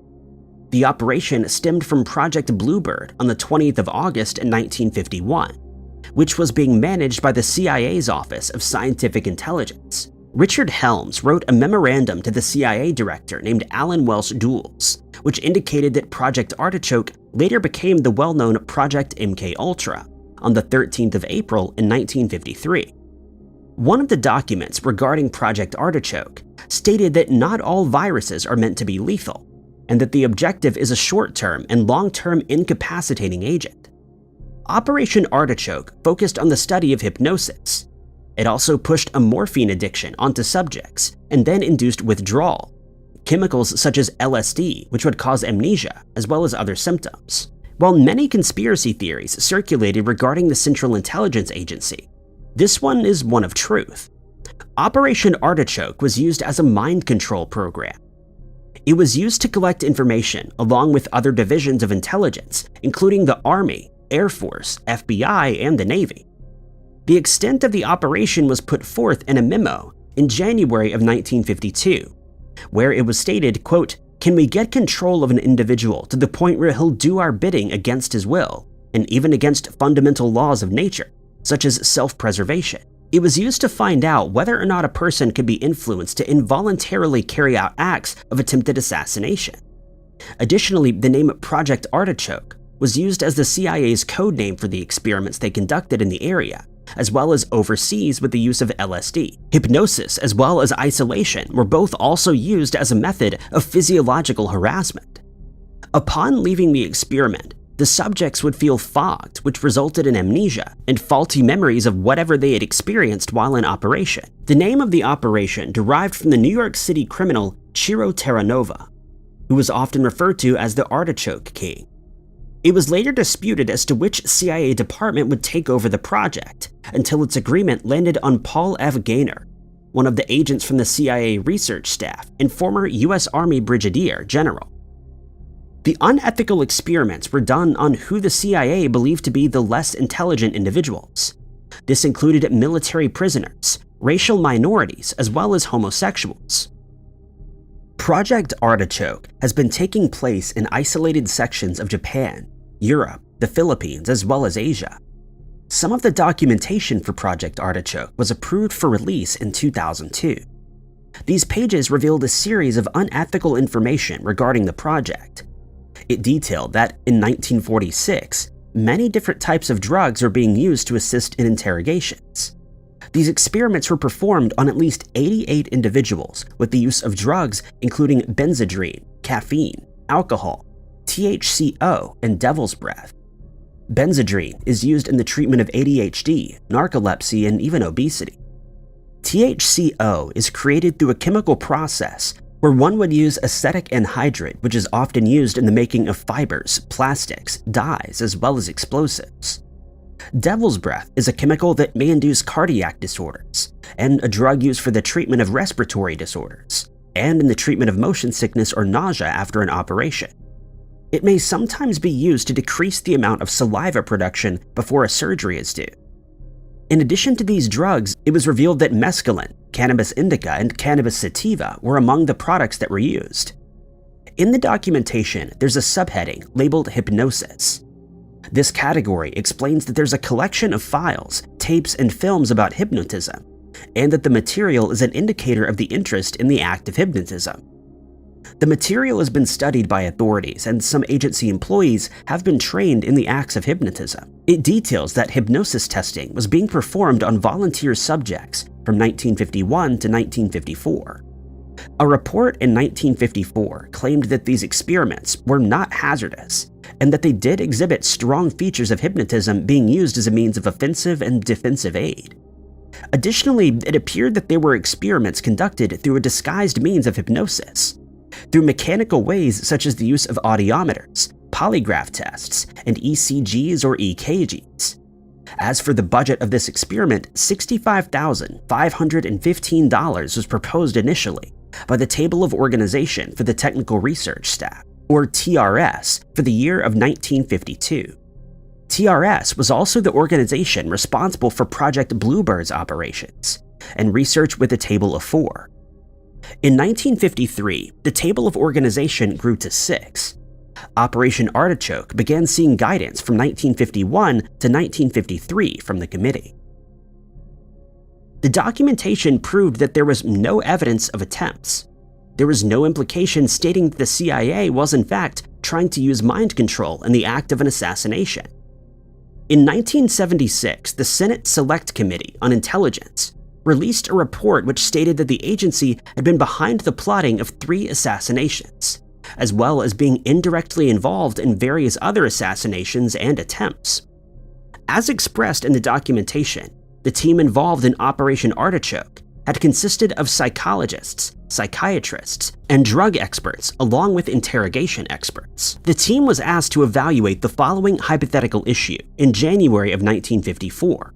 Quote, "Can an individual of a certain nationality descent be made to perform an act of attempted assassination involuntarily under the influence of artichoke?" It's revealed in the documentation that this was confirmed, and the specific person would be able to be induced under Operation Artichoke to act or perform against an American official or other person. But later on, it stated that access to the subject may be very limited in a single meeting, and that since this particular subject is a heavy drinker, they could be drugged through alcohol at a social gathering. Once artichoke is applied, the subject will then carry out the act of an attempted assassination later on. The memorandum went on to state that after the subject had performed the intended act, he would then be apprehended and later disposed of. The team of Project Artichoke expressed that all of this would not be feasible, as they would not have control over said subject, and it would require the involvement of both cleared personnel, such as CIA employees, as well as uncleared personnel. In January of 1954, there's another section released which accompanies the memorandum, stating that the name Artichoke was just a code word and did not have any significance. The documentation has been thoroughly studied from the point of view of whether these documents may showcase any indication as to whether the assassination of JFK or Martin Luther King Jr. were done so with the use of Operation Artichoke. According to the Assassination Information Bureau, Sheffield Edwards, the security officer who worked for Operation Artichoke, later became the CIA agent who was assigned to create the assassination team which carried out the attempts on Prime Minister Fidel Castro of Cuba. It's uncertain if these experiments did any permanent damage to any of the subjects that were involved in Operation Artichoke. It is, however, an unethical experiment that was used to control the minds of individuals, whether it was consensual or not. If the CIA has the ability to control the minds of civilians or criminals, it could prove rather catastrophic in the end, as well as inhumane. While some believe that the use of brain control and hypnosis or mind control may be able to be used for good, it's ultimately unethical in the end. Essentially, what the CIA did during Operation Artichoke is turn subjects into puppets without moralistic concern. Project Artichoke was an unethical and official mind control program. In June of this year, a robbery attempt in Perth, Australia, left the offender leaving a store in embarrassment. A man entered a liquor store, the Bottle o' Beachboro, where he grabbed a 10-pack of Wild Turkey 101, a bourbon whiskey. A woman named Kelly Gordon was working that day as the cashier at the time. She can be seen sitting at the counter when this man enters. He's seen approaching the counter, holding the 10 packs as if his intention was to pay and be served. Gordon stated the following when relaying the incident, saying, quote, "He came to the counter like he was pretending to get served and just made a run for it." And that's precisely what the video captures. Upon reaching the counter, he promptly rushes towards the door with the drinks tucked under his arm, but he's stopped in his tracks when the doors won't open. What he didn't know was that these doors were being controlled by Kelly, who had pressed an automatic door closing button for moments just like these. After various unsuccessful attempts, the man turned around to look at the cashier. She informed him that he could either place the bourbon back on the counter or wait for the police to get there. She had watched as he made various unsuccessful attempts to open the door before finally giving in. Shamefully, and with slumped shoulders, the individual headed back and slid the almost stolen bourbon on the counter towards the cashier, and then turned to make his embarrassed exit. Kelly grabbed hold of the 10-pack before reaching into her pocket for the button that released the door, allowing the offender to exit empty-handed. Kelly explained that the thief didn't appear to be outright aggressive, and at no point was she concerned about her safety. The automatic locking doors are said to have stopped many criminals and saved the store a lot of money. The CCTV footage was then posted to the store's Facebook page, with a caption asking if anyone knew the individual who attempted to steal the liquor. Some of the individuals that saw the post and video expressed concern for the cashier locking herself in there with the offender, which could have been potentially dangerous if he became violent. Others, though, found it amusing that the man replaced the drinks before making a sunken shoulder exit. One user commented that it was not smart for Kelly to lock herself in there with him. This commenter expressed that she most likely doesn't get paid enough to put herself in harm's way. She ends her comments by stating that nothing is worth the cashier's safety, and that the offender is on camera and next time she should just let him leave. The individual's face was captured on the footage but still remains unidentified. Viewers were shocked at what the footage revealed and even continued to mock the individual. One person stated that the ordeal must have been very embarrassing for the thief, and others sarcastically referred to him as Einstein or Mastermind. Kelly was also labeled as a hero, even though there was much concern for her safety. Washington police later confirmed that the incident took place at 11:15 in the morning on a Tuesday, and urged anyone who may have information regarding this individual to contact Crime Stoppers at 1-800-333-000 or to supply their tip at www.crimestopperswa.com.au. A 35-year-old woman from Ukraine, Anichka Penev, found herself in Cape Town driving her yellow Audi to her husband's work premises along Ipswich Road. CCTV footage captured the moment when a white Toyota and a white Ford drove up in front and behind her vehicle, preventing her from moving. Various individuals got out of the two vehicles and forced Penev out of her car. A struggle ensued as they all surrounded her, and she was picked up and placed into the Ford, leaving her Audi abandoned in the middle of the road. The incident occurred on the 29th of September. The Western Cape kidnappings have been on the rise in recent years, where foreign nationals and business people seem to be the main target. According to a recent briefing, it was stated that authorities are working on 32 kidnapping cases unique to Cape Town, where only 15 arrests have been made. 8 days after she was abducted, Penev was rescued. She was found bound in a shack. The kidnappers had used her for ransom and left instructions as to where she might be found after the ransom was paid, which was a demand of 5 million rand, equivalent to 258,430 American dollars. While it's reported that she was released after the ransom had been met, it remains unclear as to how much of that ransom had been paid, but it was suggested that the amount was rather close to the requested figure. Pinev was reunited with her family and husband after being found 10 kilometers away from where she had been abducted. She had been rescued on a Friday during the evening. Her family received instructions which they followed and found her sitting on the floor of a shack with her hands tied. Pinev was then taken to a nearby hospital for a checkup. She was left unharmed during the 8 days that she was held. The case proved similar to another recent case involving a young child who had been abducted by 6 unknown individuals, who also requested a ransom and left instructions as to where to find the victim once it had been paid. The offenders kept in contact with the family for the 2 days that they kept him for, and even asked for the child's favorite food. None of the men involved in these crimes have been apprehended. It remains unclear as to whether or not the vehicles used in the kidnapping were ever traced back to any owners. In addition to the Western Cape kidnappings, there's another concern that rose according to one of Pinev's family members. This was because the police emergency number 10111 was not working at the time when family and other members of the public were trying to reach them to provide information. A Western Cape police spokesperson stated that this particular matter regarding the emergency number not working is being investigated, but no new developments have arisen. According to a former West Cape Community Police Forum chairman, no arrests in the case of Anichka Pinev have been made, and the offenders have still not been identified. He also expressed that the family was assisted by the National Anti-Kidnapping Task Team, along with the hostage negotiator team of the Western Cape SAPS, which led to successful negotiation and the final release of Pinev. General Fanny Massamola, National Police Commissioner, stated that the Western Cape is only one fraction of the issue and that the whole country has seen a rise in such kidnappings.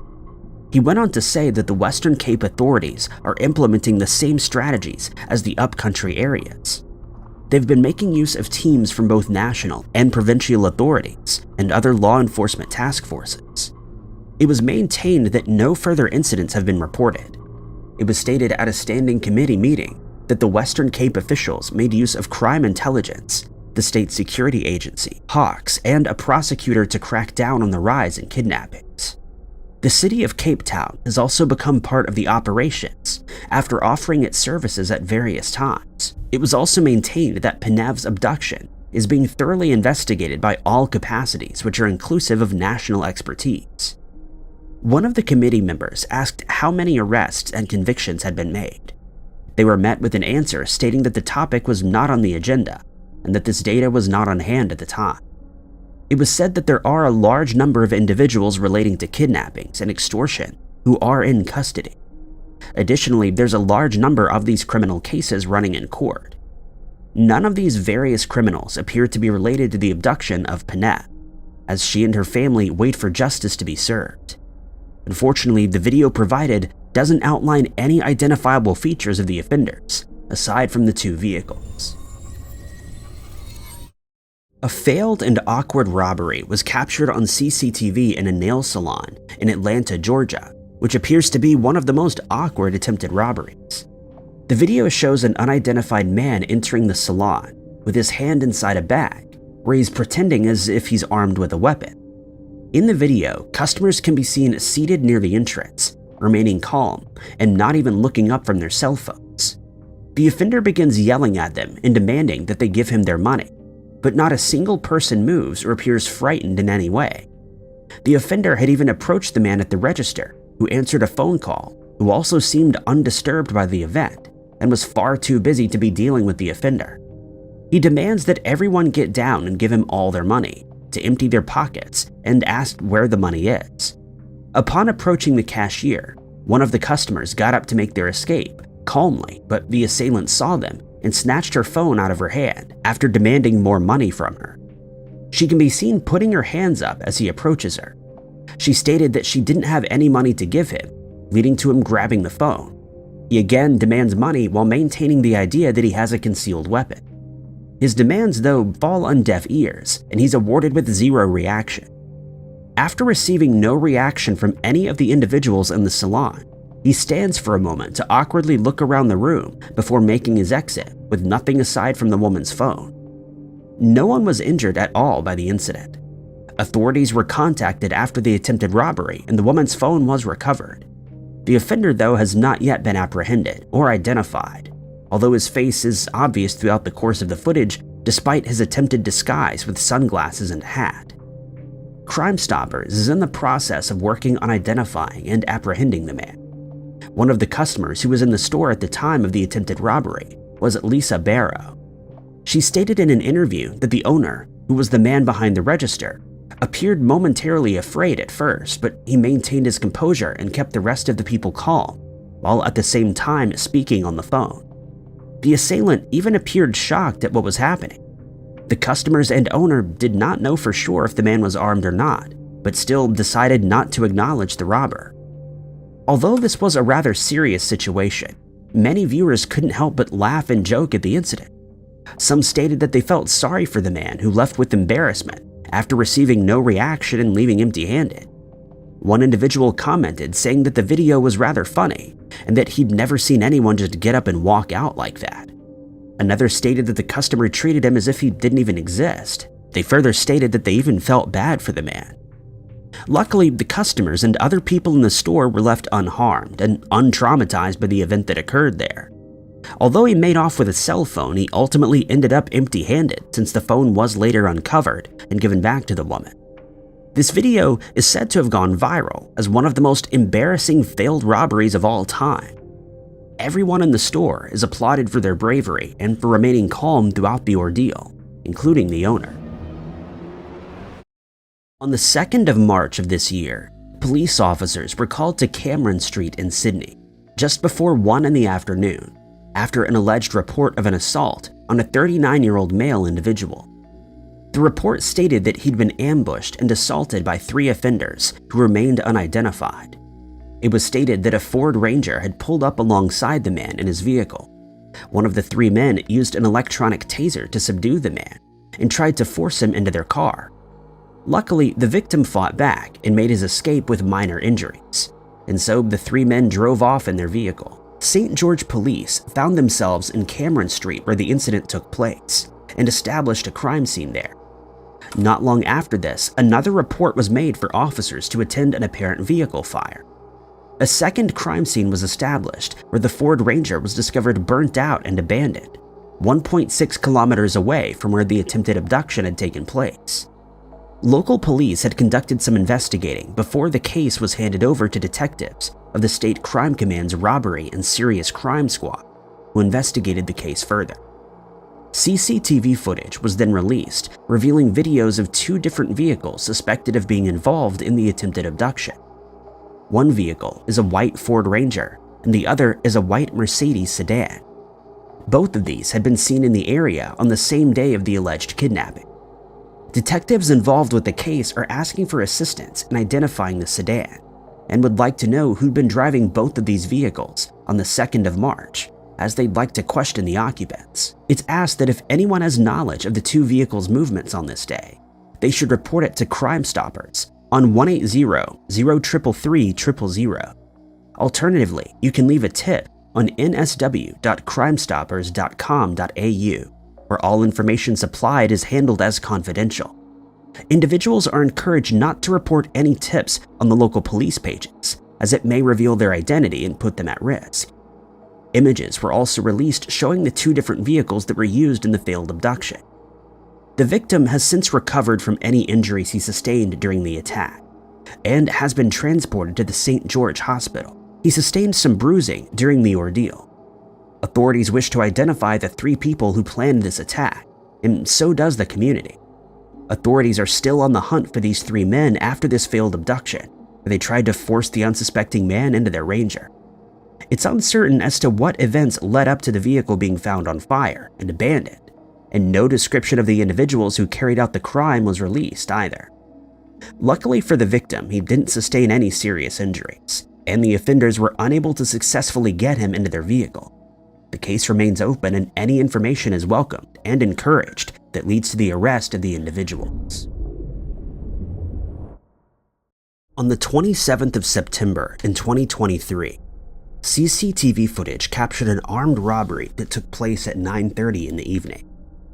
The robbery took place in a convenience store close to the 200 block of Davie Boulevard in Fort Lauderdale. The video footage of the incident reveals two masked men approaching the counter where cashier Rizwan Khan was working. It's shown how one of the individuals wearing black attire was demanding cash from Khan while threatening him. Khan later expressed seeing the handle of a weapon in the jacket pocket of this particular offender. The other assailant can be seen holding a dustbin with a packet inside and going behind the counter. He starts throwing in various packets of what looks like cigarettes. While doing this, he can be seen reaching out for Khan and aggressively pushing his arm as if to chase him away. The cashier is momentarily off camera after this, before re-entering the frame. The two offenders continued to take various items, including money. Investigators expressed that other customers had entered the store while the robbery was ongoing, but luckily neither of them were harmed, nor was Khan.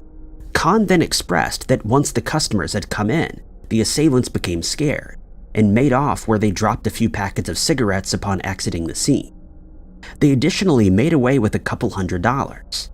It's encouraged that if anyone recognizes these people, or if you have any information regarding the two crooks, that you should contact Detective Knapp on 954-828-4787. Authorities maintain that if anyone comes forth with useful information leading to the capture of these two robbers, that they'll be eligible for a $5,000 reward. This incident is not to be confused with a similar robbery, which also happened this year in Fort Lauderdale at a family store, where Nicholas Diaz was later apprehended. In the video, one of the men can be seen wearing red shoes, black pants, and a white vest. It appears as though he has a light gray sweater pulled over his head in order to conceal his identity.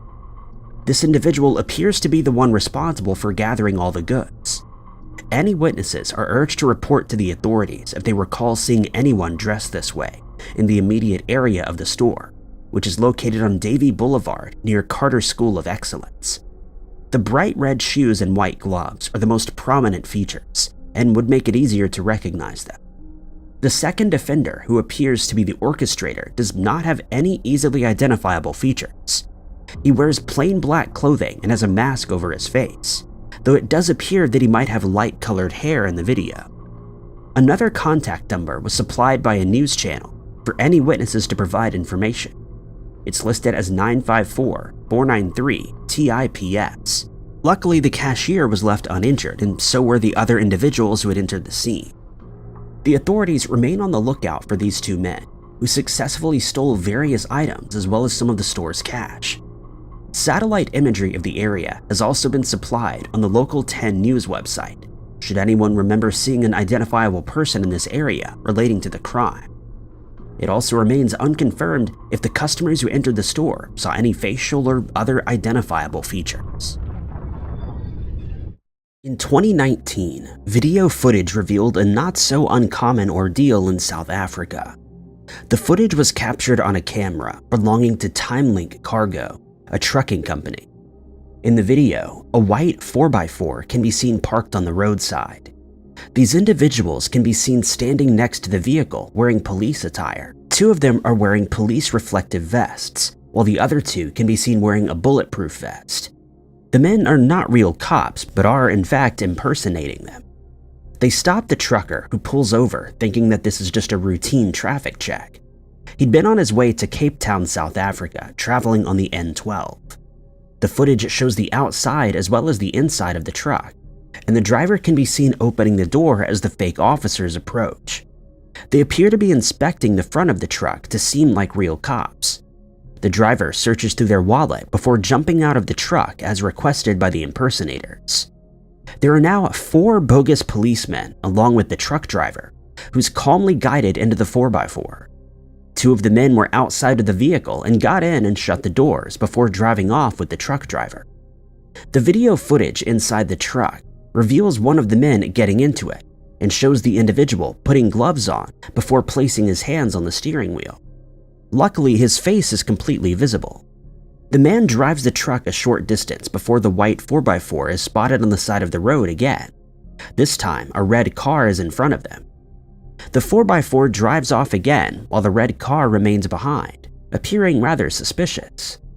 2 more men entered the truck with their faces in full view of the camera before a cloth was placed over it. The editor of SA Long Distance Truckers, Afzal Hamed, stated that this hijacker seems to know exactly how to operate a truck and may be an experienced driver. It was later found that the original driver of the truck had smartly pushed a panic button from within the truck before exiting it, which altered an irregular stop.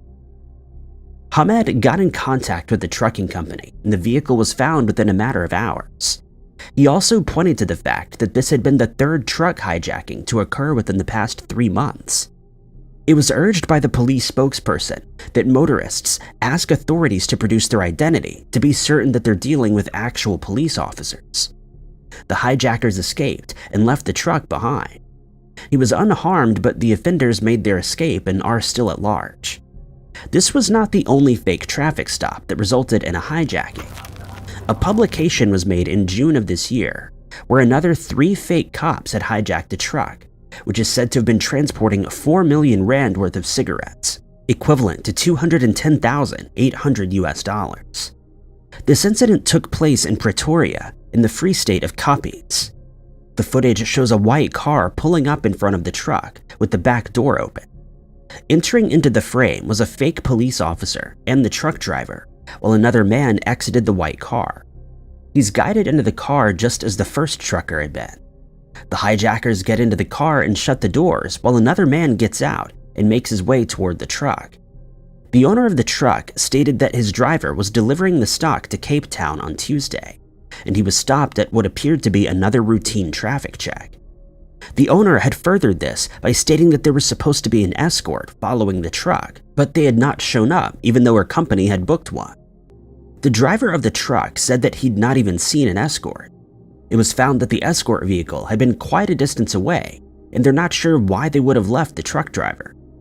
The truck owner explained what happened, saying that the driver was pulled over by one fake cop who told him that he would receive a fine for worn tires. The driver thought this was odd because new tires had just been placed on the truck, and so he pushed the panic button. The trucker was forced to drive for 30 kilometers in the first white vehicle before being placed into a white Toyota Corolla. His hands were then bound with cable ties, and after another 20 kilometers, he was abandoned underneath a bridge. Sergeant Josephine Rani, the Free State Provincial Police spokesperson, stated that the cops were on the lookout for the Toyota Corolla that was involved in the hijacking of the truck, as well as courier vehicles. While police made their way to Coppies, the Toyota occupants saw them and sped away. A chase was carried out until the authorities managed to stop the suspects and apprehend them. They were taken to the Coppies police station where they'd be interrogated. Ronnie explained that the truck driver was escorted by security personnel to the station, where he was able to confirm that these were the men who had hijacked the truck and kidnapped them. 3 of the hijackers were aged between 48 and 54, with 2 of them being foreign nationals. The 3 are in police custody, while 4 of them are still at large. The truck was later found on the N1 with the products still in the back. The suspects that were apprehended were said to appear in the Coppies Magistrates Court to face the charges of kidnapping and hijacking. Another incident in 2023 warned motorists yet again of the bogus police hijackings taking place in Pretoria on the N4 Platinum Highway. Another trucker had been hijacked and robbed by individuals dressed as policemen. These bogus cops also had a vehicle that read Shawane Metro Police Department and had blue lights, which further convinced individuals that they were actual police officers. The trucker was pulled over by 2 individuals near an R80 off-ramp. The driver was instructed to get out of the vehicle and was threatened and forced to walk towards a minibus. Both the minibus and truck then took off, leaving the startled trucker on the roadside. This particular highway has seen numerous robberies, and motorists were cautioned when making use of it. In July, 3 fake cops were then arrested in the Northwest and convicted of robbing and hijacking individuals. The men were aged 36, 39, and 43 as stated by the police spokesperson. They were using a double-cab white Ford Ranger with blue lights to trick unsuspecting individuals into thinking that they were cops before robbing and hijacking them. A police uniform, reflective jacket, and other equipment were taken in as evidence. The three men may be linked to other cases that have come from the area and could be associated with the first hijacked truck incident. If these incidents had not been recorded, these men likely would have gotten away with the hijackings. The quick thinking of the two truckers is also applauded after they hit the panic button inside to alert their company that something was going wrong.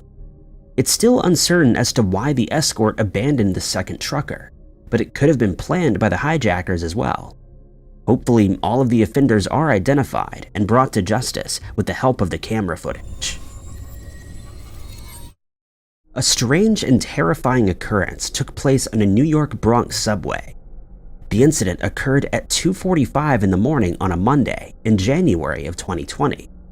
Sonny Alloway, a 48-year-old male, was on the subway when someone began to record. The video shows the moment that Alloway tried to abduct a young woman off of the subway. The man goes up to a woman who's seated on the subway next to a sleeping man who she was with, and proceeds to grab her and pick her up to carry her off the subway. This ordeal took place at the Morrison Avenue Soundview station. In the footage, you can see Alloway wearing bright red attire, sitting across from the victim, who appears to be half asleep. He taps her multiple times until she looks at him. A few words are exchanged between the two, and the subway eventually comes to a stop. As soon as the doors open, Alloway grabbed the girl and bolted out the door, and quickly sat with her on the bench found on the platform. An off-camera voice screams at Alloway and demands that he get away from her. The girl is seen getting up and getting back onto the subway train. She woke up the man she'd been seated beside and told him what had happened. It's uncertain as to who the sleeping man was. In some accounts, he's said to be the father of the woman, and in others it's stated that he's her boyfriend. The woman and the man that she was with then stood in the subway door yelling at Alloway. He maintained that he didn't try to take her, with the victim's response being, "Am I lying? Ask anybody." A crowd forms around them as well. The video concluded with the offender walking away. He was later tracked down and charged after the video went viral on social media. He was taken into custody for the physical removal of the victim from the subway, and also for preventing the victim from leaving. The story that followed was even more shocking though. Alloway began to depict himself as a hero and that he was trying to help the woman. A separate video of his explanation also began to circulate. In this video, he's wearing a change of clothes, and he expresses that the woman was saying "help me" to him, and stated that the man was holding her hostage and was going to attack her. Alloway claimed that he told her that she should get off the train if she was afraid of the man, and said that she was afraid that her apparent captor would hurt her if she tried. Alloway suggested that he would come up with a plan once they reached Morrison Avenue Soundview station. He relayed that he told her he would scoop her off the train once they stopped there, and once he did so, she began to scream. Alloway was taken to the precinct and stated that his name had been cleared, and the video ended with him wishing the viewers a Merry Christmas. But an NYPD spokesperson stated that he had not been cleared of the charges and that he would be convicted of unlawful imprisonment. The case, though, has been placed on hold since the victim of the ordeal has not come forward to make any allegations against Alloway, and more of the case needs to be investigated before further advancements can be made. The woman in the video has not been identified either, and so she can't be approached by authorities regarding this incident. She'd left the scene after the incident. After the initial video, recorded by a bystander, found its way onto social media, vigilantes took it into their own hands to deal with the offender. Alloway had gone into a deli that was close by, but the group had found him and kept him there until police officers arrived to arrest him. Alloway, though, maintains his innocence and continuously expresses that he's trying to be a good Samaritan and not a predator. After the video went viral, the man has allegedly been assaulted 3 times by different groups of vigilantes, who view him as an offender. He insists that the video that was captured of him grabbing the young woman was all a big misunderstanding. The commenters on the video that was released are split between both sides.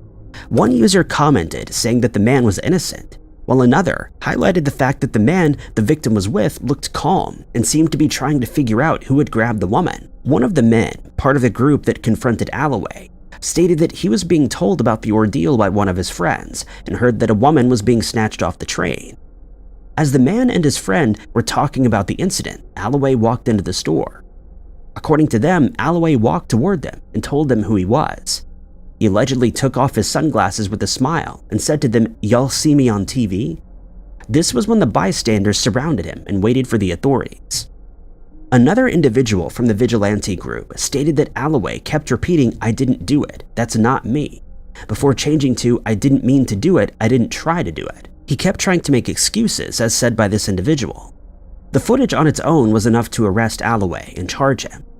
The first man in the group went on to say that he was thinking about relatives such as his niece or sister, if they had ended up in a situation like that, which is what caused him to lash out.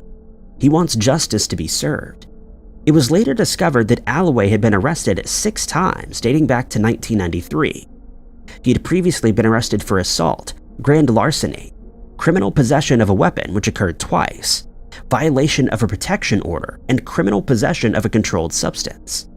This incident would be a new one for Alloway, as none of his previous charges detailed an attempted kidnapping. Authorities hope that the victim will be willing to come forward and speak with them, so that the case can move forward and Alloway can be prosecuted, or freed if he is innocent. The horrifying footage warns people to be more vigilant. Luckily, a good Samaritan was able to capture the terrifying ordeal on camera. Otherwise, Sonny Alloway would have gotten away with it. If the woman didn't manage to wrangle free of Alloway's clutches and the subway doors closed, it's very possible that the woman may never have been seen again, if the charges against Alloway are proved to be completely true. On the 2nd of September 2023, an attempted home invasion was captured on security camera footage in Mesa, Arizona. The father of the household, John Duhigg, as well as his family, were left absolutely shocked after reviewing the footage of an apparent early morning attempted break-in. The security footage reveals a group of masked men outside of the Mesa home in the early morning. 9 cameras can be found around the house for this exact reason. This early morning invasion, though, was not the first incident of the day. It had been the third. The first attempt had been to vandalize John's car using a shake. 4 of the men had run out to do this, while the others waited in the car. The second incident was after 3 in the morning, when eggs were used to vandalize the car further. And then the attempt was to get into the house, which was recorded. John explains that there were 4 men that he believes were aged between 18 and 20. In the footage, it's shown how 4 individuals make their way toward the house. They conceal their identity with the use of masks. One of the men hides behind the vehicle, while another 2 go behind the walls. The last individual can be seen going up to the door. John had realized that something was going on when he saw this individual place his hand over the doorbell camera. The camera alerted him that motion had been detected. John explained that he's a retired crime detective and stated that this is a textbook home invasion. One individual will beat at the door and you come to it. Once you open the door, the rest of the men will overpower you, and this is precisely what would have occurred. In the footage, you can see the man at the steel security gate who starts to bang on it, but as soon as that happens, they quickly run off. The authorities were contacted immediately, and John went to wake his son and asked if he'd recognized any of the men in the footage. It was discovered that his son Jake was being subjected to online bullying. John didn't think that it made sense for his home to be targeted, and so he approached his son. He asked if he'd made anyone angry that might want to try and hurt them. He then showed Jake the footage and stated that this was the group that had been bullying him for the last month. Before the bullying had begun, the men had befriended Jake and managed to get his home address. Jake explained that the men had told him that they would be coming for him, but he didn't take this seriously. The concerned father explained that either these men came to do this to frighten them, or they were actually going to break in and cause harm to the family. A report has been filed at the police department. Detective Brandy George of the Mesa Police Department explained that on the 2nd of September 2023, they'd received a call at 8 minutes past 3 in the morning. It had been John who had made the call, and he stated that 2 masked men had been banging on his door and had left in a vehicle shortly after. A second call came through at 19 minutes past 3, where it was stated that 3 men were not at the door. When officers arrived, there were no people or vehicles that had been seen, but John did hand off surveillance footage from the incident. John explains that none of what happened really makes any sense. The first time the assailants knew that John was alerted, but still decided to come back again. After that, he was even more alert, and again the offenders returned. John had taken to TikTok and posted the videos that his surveillance camera had captured, and it reached over 1 million views. He states that he believes these individuals were armed after he heard a specific noise. The video, however, doesn't show anyone with a firearm. John goes on to explain that while 9 cameras may seem excessive, he does have 2 special needs children to protect. The police department is still investigating the case, and John will be pressing charges and wants these offenders to come forward and turn themselves in. At one point, during the first attempt to lure John out, it stated that John went out one of the doors and peered around the corner and saw the men banging on his security gate. The men luckily didn't see him, but it's assumed that they heard him and ran off. When they returned again, John was ready to go out and greet them. He stated that he was armed with a weapon and was going to go out and scare the group off. Before he could even exit his house, he could hear the assailants running off once more.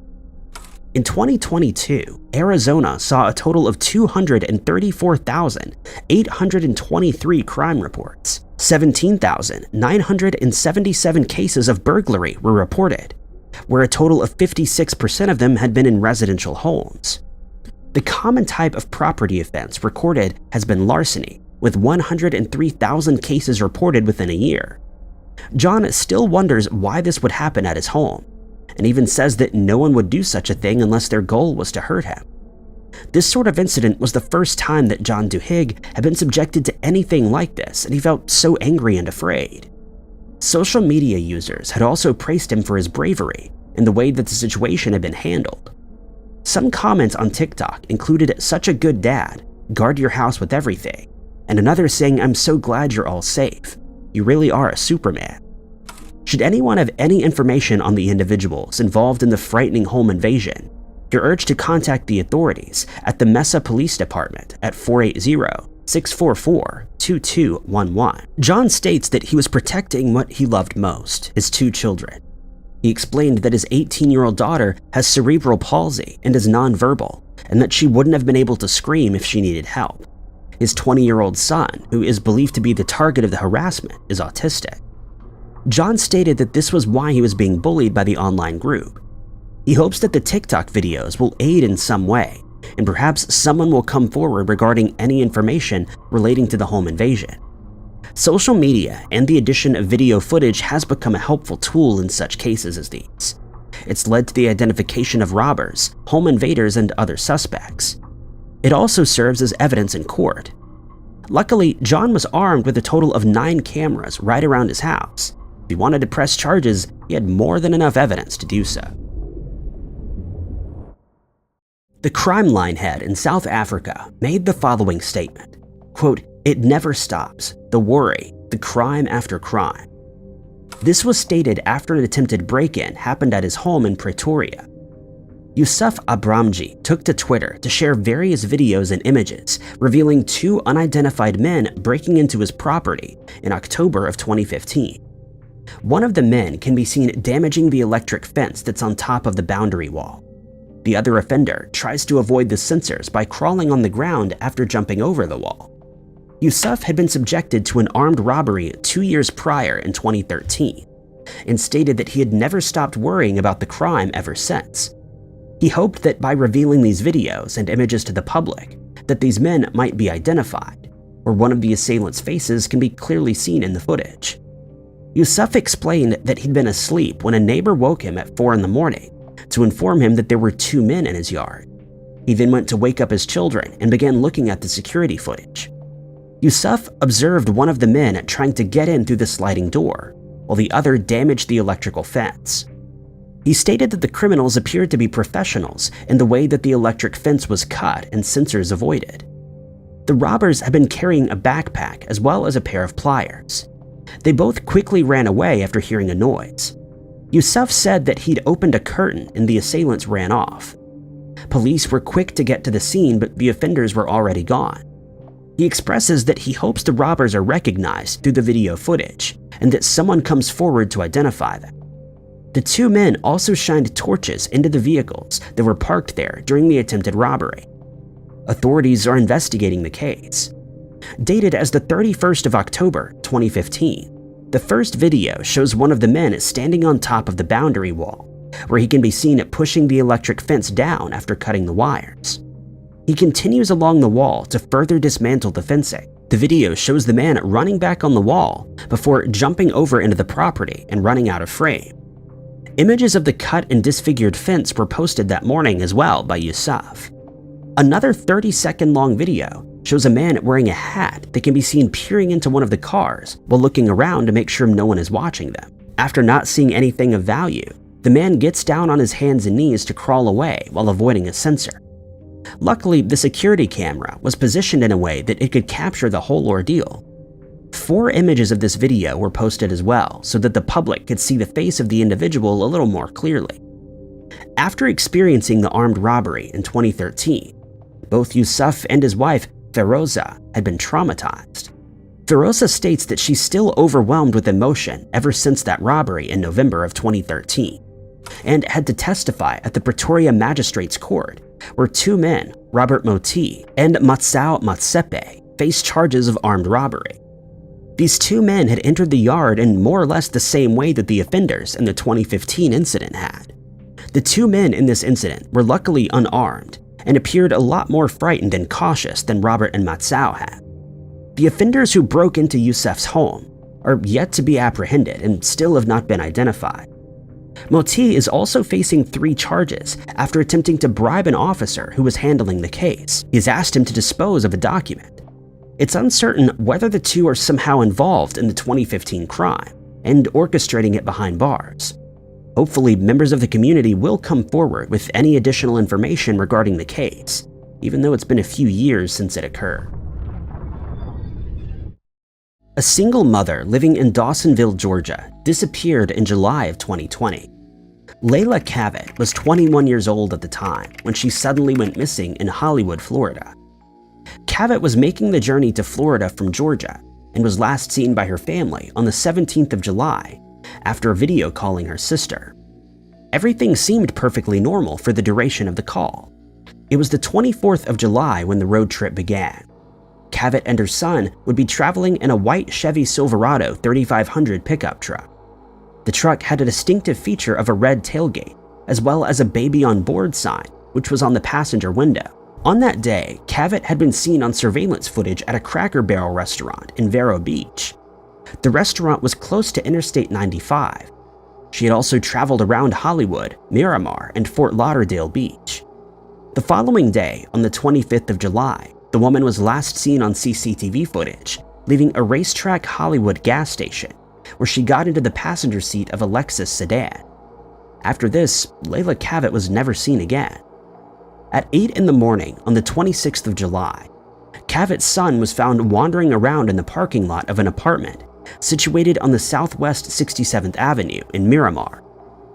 On the 28th of July, the white Chevy belonging to Cavett was discovered abandoned in a parking lot in Hollywood, 5 miles away from where her son was found alone. The side window of the vehicle had been smashed, and the driver's side visor had been misshapen. Almost a month later, an arrest was made. On the 25th of August, 2020, a 38-year-old man named Shannon Damar Ryan was arrested on suspicion of kidnapping and involvement in Cavett's disappearance. It was revealed that he was the last person to see the woman at the gas station. When Cavett's vehicle was discovered in the Walmart parking lot, authorities had set up surveillance on the truck. The surveillance captured the moment that Ryan had gone up to the truck with keys in his hand. This led authorities to his arrest. Ryan made claims on social media that the two had met in 2019, when Cavett had shown up at his house to find shelter after her vehicle had broken down in Muscle Shoals, Alabama. He stated in these claims that she'd stayed with him for 2 months. He then went on to say that he and Cavett arranged to do a meetup at the gas station in Hollywood on the 25th of July around 2:30 in the afternoon.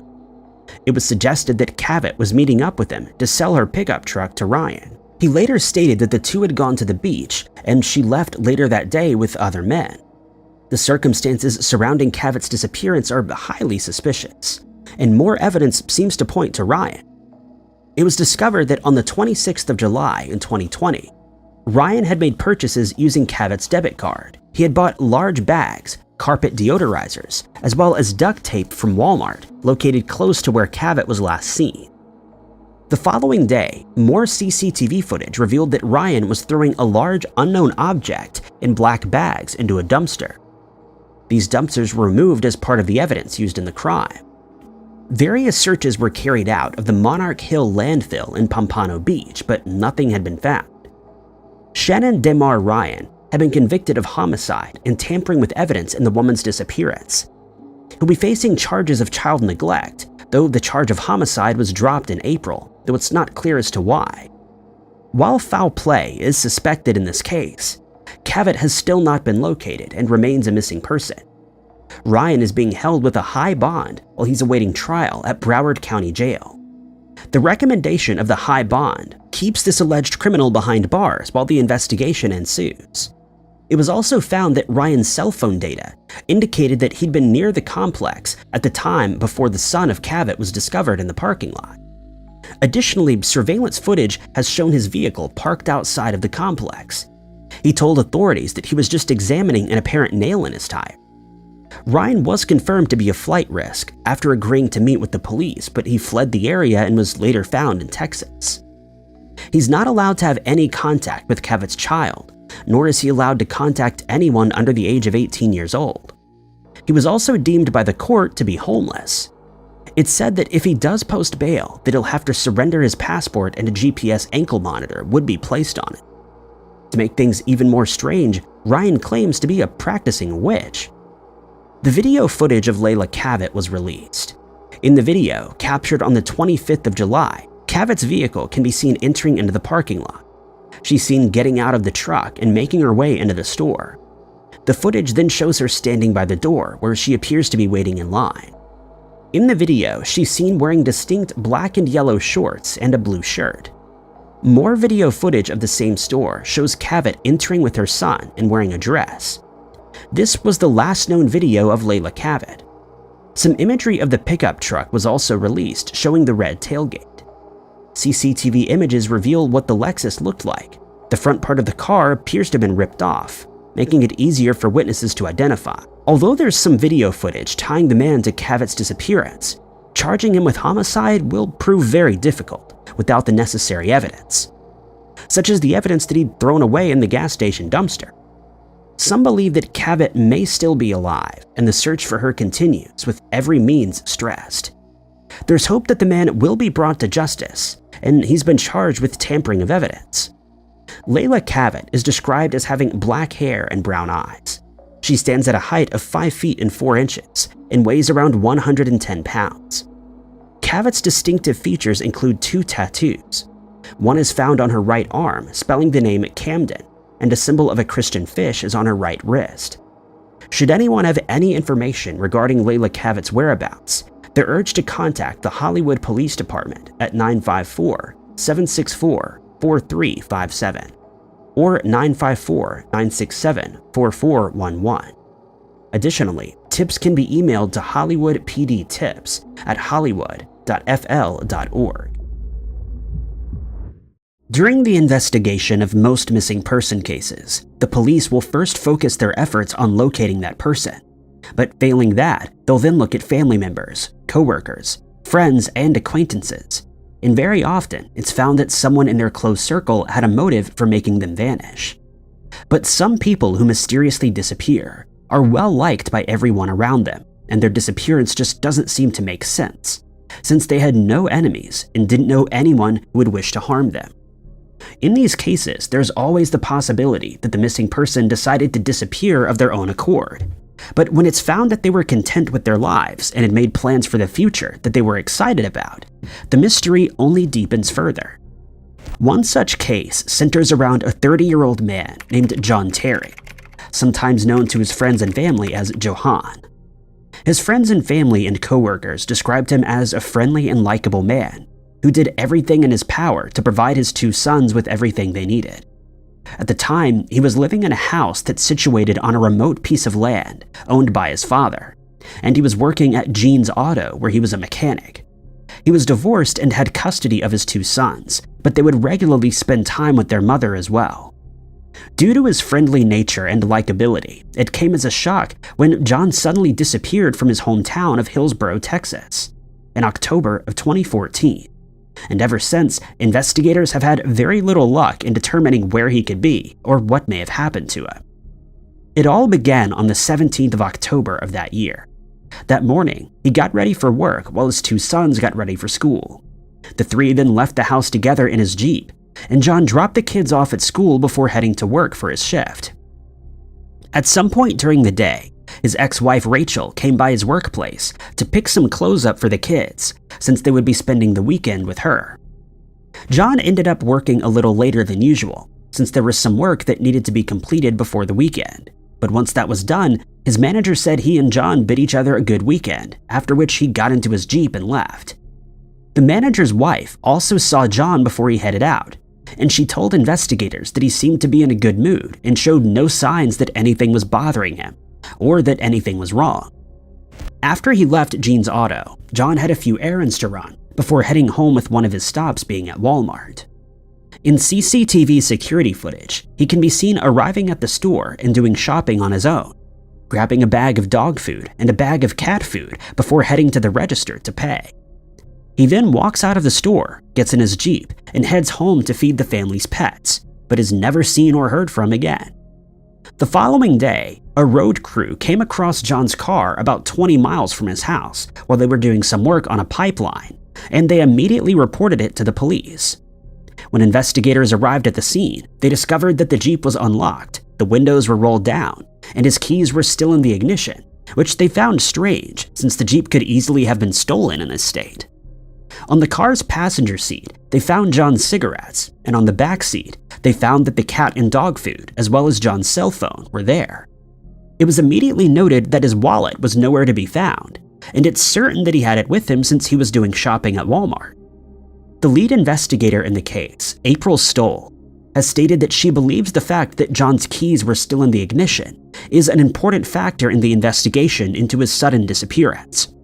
She added that they found loose pages of paperwork in the car's cup holder area, and that it looked as though these papers had been left in disarray on purpose. Furthermore, investigators believe the Jeep was left in that area by someone else, whose identity still isn't known. They speculate that John drove home after finishing his shopping at Walmart, and that he very likely made it to the house, but they aren't sure whether or not he made it inside. This is due to the fact that small spatters of biological material were found on the outside of his front door. The material was collected as evidence, but when the rest of the house was searched, nothing stood out as unusual, and everything seemed to be in its place. A search was then conducted of the areas surrounding the house, but no further clues were found.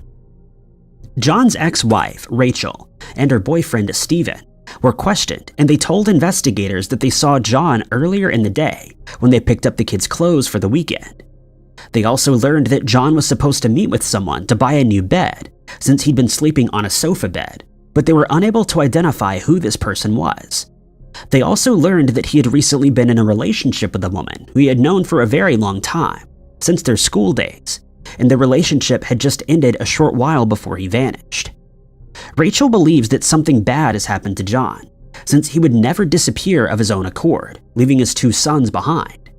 When he failed to attend his oldest son's birthday party, his family knew that something was very wrong, but today they're no closer to learning what became of him. John's family and friends are offering a $10,000 reward to anyone who provides investigators with information leading to his current whereabouts, or that brings the person responsible for his disappearance to justice.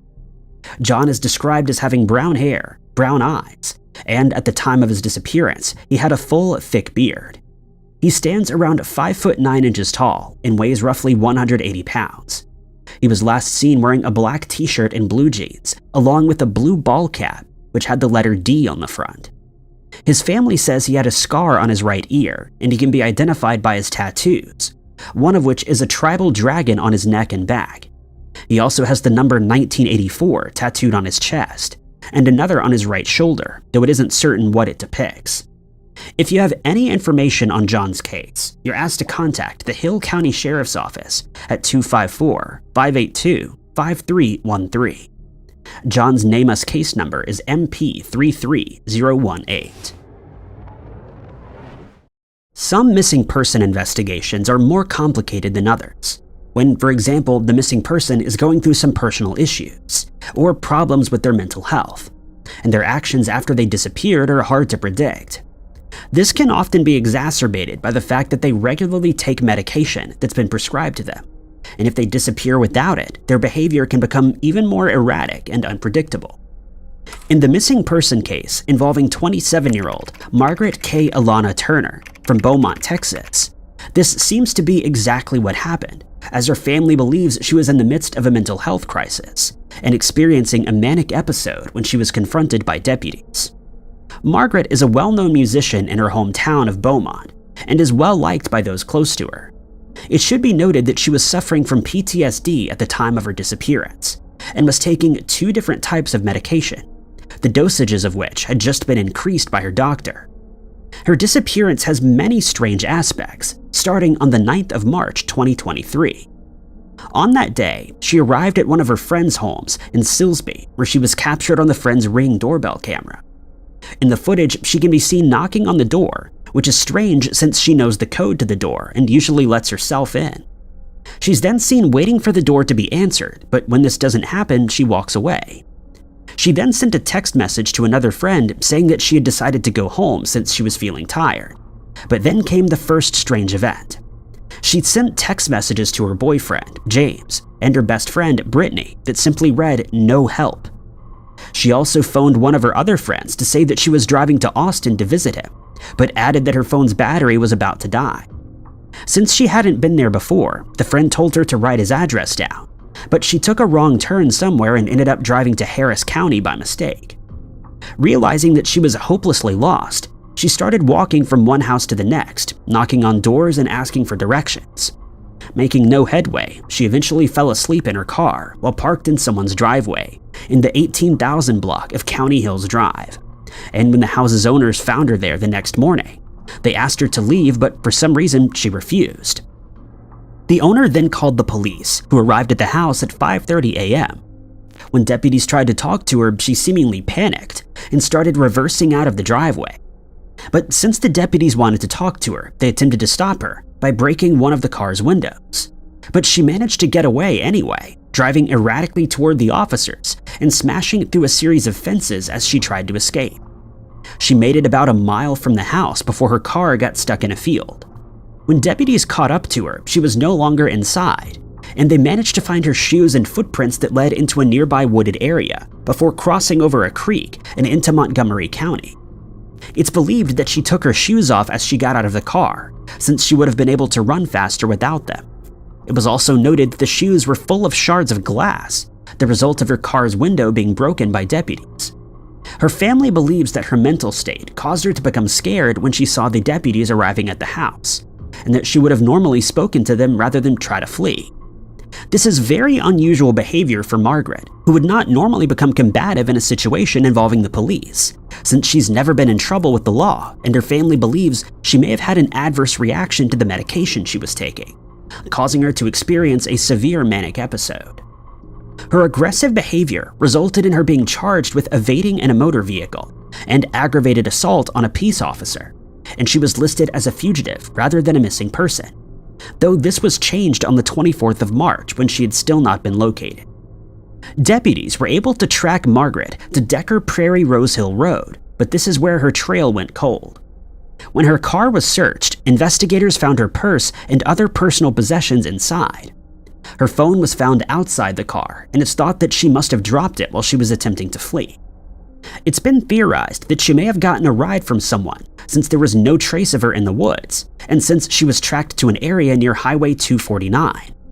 From here, she could have gone anywhere, and it isn't known whether she may have been a victim of foul play. On the 22nd of March, a Magnolia resident contacted the police to report that he may have footage of Margaret that was captured on one of his game cameras. In the footage, a woman fitting her description can be seen walking across a field on his property. When Margaret's mother, Rosa Calhoun, watched the footage, She was 100% convinced that it was indeed her daughter. But the woman in the footage was eventually tracked down, and it was confirmed not to be Margaret after all. No one has heard from Margaret since she disappeared that day, and investigators have asked that members of the public be on the lookout for her, particularly in the southwest parts of Montgomery County and further westward, since she may be trying to make her own way to Austin as she originally planned. A search was carried out by Texas EquuSearch, along with Margaret's family, but when they were told that she was being considered a fugitive, they were told to stand down since it was no longer a missing person investigation. Margaret's family remains hopeful that she will be found and brought back home safely, and Crime Stoppers is offering a $5,000 reward for information leading to her being located, or leading to the identification of the person responsible for her disappearance. Margaret is described as having long brown hair and blue eyes. At the time of her disappearance, she weighed around 125 pounds and stands 5 foot 4 inches tall. The last time that she was seen, she was wearing a pink maxi dress. She can also be identified by her tattoos, of which she has 2. The first is of the number 12 and a red bow, located on her collarbone on the right side. She also has the phrase, "Jesus lived and died for all your sins, he'll rise again," tattooed on her back. Margaret is no longer considered a fugitive, and the investigation into her disappearance is ongoing.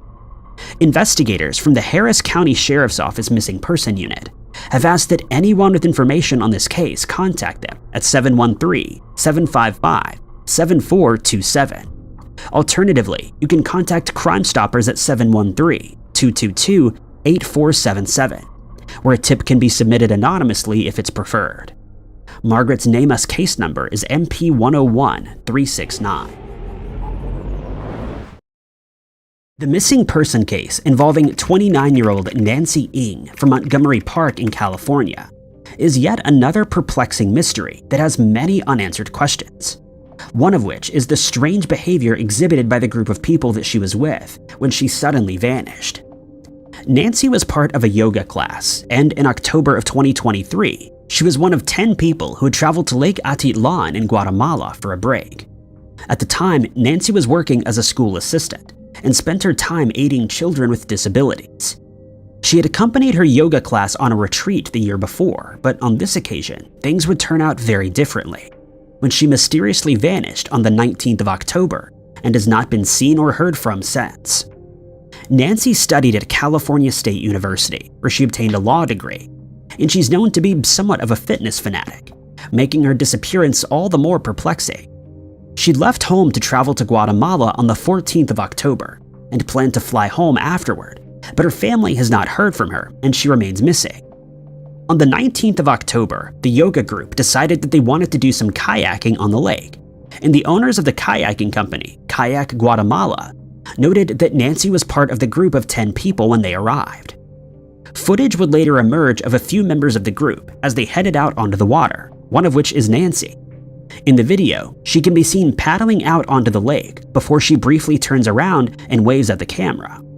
This is the last known footage of Nancy before she disappeared, and it serves as a grim reminder to her family that she was alive and well, just a short while before she disappeared under suspicious and confusing circumstances. Lee and Elaine Beal, who own the kayak company, told investigators that all 10 people in the group headed out onto the water, but when they returned later on, only 8 people were present. This caused them concern, but they soon realized that 2 members of the group were still on the lake, about 100 yards from the area where the kayaks were supposed to be returned. They kept a close eye on these 2 kayakers, one of whom was Nancy, but they paddled further out onto the lake and eventually disappeared from sight. They noted that the other person was also a woman, but a short while later, the woman who was with Nancy returned to shore on her own, where she was met by the yoga instructor. They immediately noticed that something was wrong, since the woman seemed to be in a state of distress, but she was guided away by the yoga instructor without a word being said to Lee and Elaine. 12 hours later, the group decided to check out without making any reference to Nancy, and they left without paying for the rental of the kayaks. Lee and Elaine found it very strange that they decided to leave without making sure that Nancy was all right, and they're still struggling to find an explanation for this alarming behavior. Nancy's kayak was found later on, but it held no clues as to what happened to her. The Guatemalan Public Ministry has speculated that Nancy decided to paddle away in an area away from the group, and then she decided to jump into the water for a swim, after which she simply vanished. Searches were conducted in and around the lake for weeks after Nancy disappeared, but no clues were found and there was simply no trace of her. Investigators have suggested that she went into the water, ran into trouble, and that she then drowned. But Nancy's family have stated that she was fit and wouldn't have had any trouble swimming back to her kayak. They're convinced that something far more sinister is going on, adding that the group didn't report her as missing for at least 24 hours, which is not normal behavior when someone in your group suddenly disappears without a trace. It's even more perplexing that the group's leader, the yoga instructor, didn't say anything to either Lee or Elaine, who could easily have helped them contact the appropriate authorities since they're very familiar with the area. When the search of the lake turned up nothing of note, Nancy's family decided to hire a group of professional boaters to carry on searching. They also asked people in the area to keep their eyes and ears open in case someone got wind of what happened to Nancy while she was out on the water. Her family also hired helicopters, drones, and professional divers to carry on searching, but this was also done in vain as they were unable to find anything that could lead them to her. Shockingly, the rest of the yoga group had opted to return to the US and were decidedly uncooperative when asked to provide details on what happened to Nancy. This is truly odd behavior since they were the last people to see Nancy before she disappeared, and even the smallest detail could have aided in the investigation. But for reasons unknown, they remained tight-lipped. Fire and rescue officials later received a call from someone who stated that they saw Nancy about a half a mile from the shore, shortly before her empty kayak was recovered, but this report has not been confirmed. 4 weeks after Nancy disappeared, the woman she was seen kayaking with, public defender Christina Blazek, finally came forward to say what had transpired out on the lake. She stated that she and Nancy hadn't actually headed out together, but they struck up a conversation and told her that she wanted to swim in the lake. She added that she tried to dissuade Nancy from swimming since the water was choppy and they had noticed that there was a strong current, but Nancy decided to go in anyway, and in the process of jumping into the water, pushed her kayak aside. She managed to get one of her legs on Nancy's kayak and tried to steer it back to her, but it got away, and she had to turn around for another attempt at retrieving it. She managed to get a hold of it, but when she turned around again, Nancy was nowhere to be seen, and she never saw her again. She claims that she then rowed back to the shore to get help, and states that a distress call was then sent out. Blazek's attorney added that the rumors that Blazek immediately left following the incident are untrue, since she spoke to investigators and tried to direct them to the area where Nancy went missing. But since she didn't know the area well, she couldn't give clear, concise directions. Nancy's family is still in the dark as to why no one from the group contacted them about the incident while searches were ongoing. They sent their number to the yoga instructor, asking them to pass it along to Blazek, but they never heard from her. They then decided to email her, first on the 25th of October and again on the 31st, but again they received no reply, which left them completely baffled. Blazek's attorney later addressed this issue, stating that Blazek was traumatized by the incident and that she needed time to recover before she could talk about it. He claims that Nancy's family threatened her, stating that if she continued to ignore them and refused to come forward, they would make her come forward. The family denied this and provided the emails to a well-known news outlet. It was then found that the emails simply contained questions about why Blazek hadn't come forward to share what she knew, and stated that if she didn't do so, the family would pursue the matter, which most people would not see as a serious threat, as Blazek claimed. What's left Nancy's family confused is the long time period between her disappearance and Blazek's decision to finally speak out. They make the point that if Nancy went in the water willingly and then lost her life, it would surely be seen as an accident, and anyone who saw what happened would be happy to provide as many details as possible. Nancy's sister is convinced that other people in the group know more than they're letting on, but they simply refuse to speak about the incident for reasons unknown. Plans are underway for a deep water search to be carried out at the lake, and this would have been greatly aided by information from Blazek, but this may not be possible. The family has asked that anyone with information on Nancy's case contact them at 1626-614-3218, or you can send an email to helpusfindnancy@gmail.com. In January of 2023, 35-year-old Britney T had a steady job at a liquor store in Brookfield, Massachusetts, where she'd been employed as a manager for the past 3 years. She was in a relationship with the man, and they shared a house located on Main Street. Ellen Walsh, a friend of Britney and her family, also worked with Britney at a local restaurant, and she describes her as being very close with her family, and that she's very popular amongst the friends that she has in her life. She was also in the habit of keeping in touch with her family on a daily basis, but this changed when she mysteriously vanished on the 10th of January. Ellen stated that her disappearance was so sudden that she likened it to someone being abducted by a UFO. Britney was last seen as she left her and her boyfriend's house at around 8:30 p.m. that evening.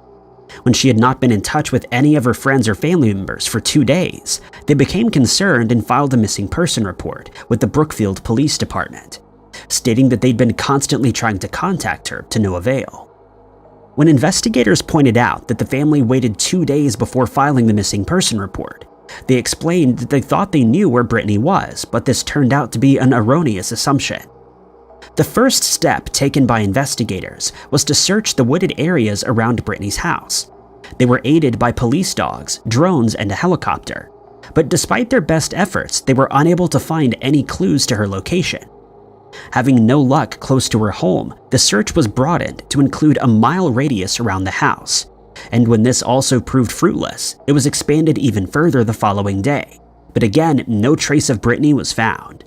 When the house was searched, it was found that Britney's iPad and wallet were missing, as was her cell phone. Her phone was traced and found to have last pinged off a tower close to the Brookfield State Police Barracks, which is located near Route 9. Her car was still parked at the house since it was giving trouble, and it was not in running condition at the time. Her boyfriend was questioned by investigators who stated that he was very cooperative and he was not considered to be a suspect in her disappearance. They've also not found any reason why anyone would want to harm her, and at present, there are no people of interest in this case, since they don't believe foul play is involved in any way, and they're baffled as to where she may be. In an effort to jog people's memories, investigators released CCTV images of Britney, where she can be seen inside of a store, wearing an outfit similar to the one that she was wearing on the day she disappeared. They've also asked members of the public who live in the area to check their surveillance footage in case Britney was captured on camera in the hours before she went missing, as it could give them some idea of her movements in the hours before she vanished. In the meantime, Britney's family continues to distribute flyers with her photo printed on them and share her image across several social media platforms in hopes that someone will recognize her and come forward with useful information that could help them track her down. Investigators have also reiterated that Britney's disappearance is not considered as suspicious and have asked members of the public not to spread any rumors that may not have been confirmed by the authorities. They've also asked people in the area to check their sheds, garages, and campers to make sure that Britney isn't inside, since she may be using it for shelter. The last time that Britney was seen, she was wearing a hooded sweatshirt and a black winter coat, along with jeans and work boots. She's described as having medium-length brown hair and blue eyes. She stands at around 5 foot 6 inches tall and weighs around 120 pounds. If you or anyone you know has any information on Britney's case, or if you know where she may be, you're urged to contact the dedicated tip line that's been set up by dialing 508-453-7589, where you can remain anonymous if you choose to do so. You can also contact the Brookfield Police Department at 508-867-5570, and they'll follow up on every lead, no matter how small. 45-year-old Susan Warwick is a missing woman from Darwen, Lancashire in England. But this isn't the first strange incident in her life that's left investigators scratching their heads, and it's now believed that she was the victim of foul play and that her life has been ended by her boyfriend, 48-year-old Alan Edwards, though he's denying these accusations. The first strange incident occurred in 2017 in Scotland, when she nearly lost her life in a house fire. But this was no mere accident, as she found herself barricaded inside the house, and investigators at the time believed that someone had attempted to end her life for reasons unknown. At around 12:30 a.m., 25-year-old Nicole Ballantyne and her father Duncan saw plumes of smoke coming from Susan's terraced house, and they realized that her house was on fire. They attempted to help her escape but were unable to do so, noticing that a TV cabinet had been placed against the inside of the house's front door, making it impossible for Susan to get out. They then heard Susan calling for help from her bedroom, which was located on one of the upper floors, and it became clear that she was stuck with no way of getting out of the burning building. Realizing that they would not be able to get Susan out of the house, they immediately phoned the fire department, but in the minutes before they arrived, Susan suddenly stopped calling for help and completely fell silent. Duncan managed to force his way into the house but could get no further than the stairs, as he was quickly overwhelmed by the thick smoke inside the building. He later stated that it looked as though the smoke was coming from the living room, and that the fire had likely started there. Firefighters were quick to enter the house once they arrived, but when they extracted Susan, Nicole was certain that they were too late, since she seemed unresponsive. But she then realized that Susan would be alright when she woke up before being transported to the Royal Alexandra Hospital, where she went on to make a full recovery after being put in an induced coma. At some point, Susan relocated to Lancashire in England, where she met Alan Edwards, with whom she'd been in a relationship with for 2 months before she mysteriously disappeared. But the relationship wasn't an easy one, as Edwards is suspected of being abusive towards her.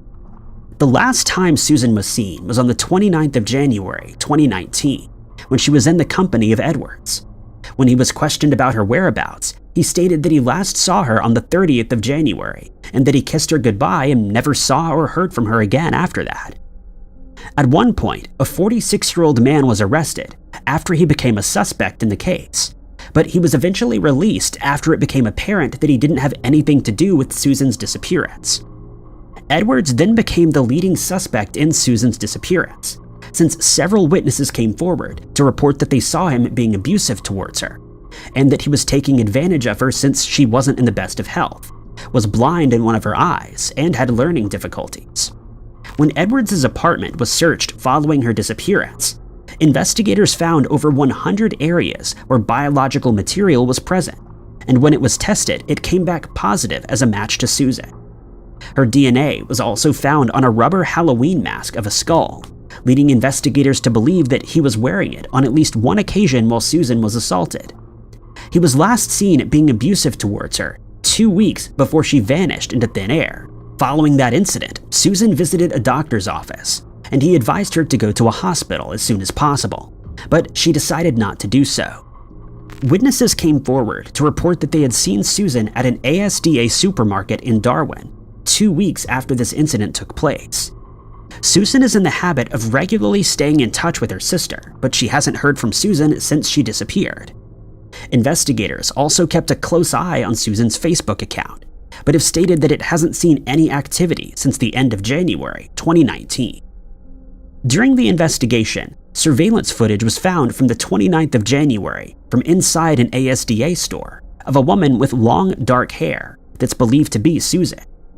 There were also reports that Susan was spotted on the 30th of January as she walked away from a house located on Blackburn Road in Darwin. But these leads were followed up on, and investigators believe it was a case of mistaken identity.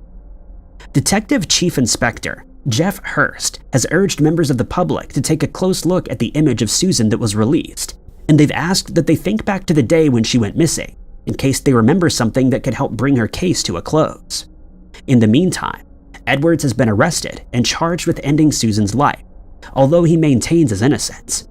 He still claims that she left of her own free will and that he had nothing to do with her disappearance. Detective Chief Inspector Mulla has stated that he will continue to question Edwards in a bid to extract information from him, but adds that anyone who knows anything about her whereabouts or what may have happened to her should come forward, as they may provide a detail that could bring the case to a close.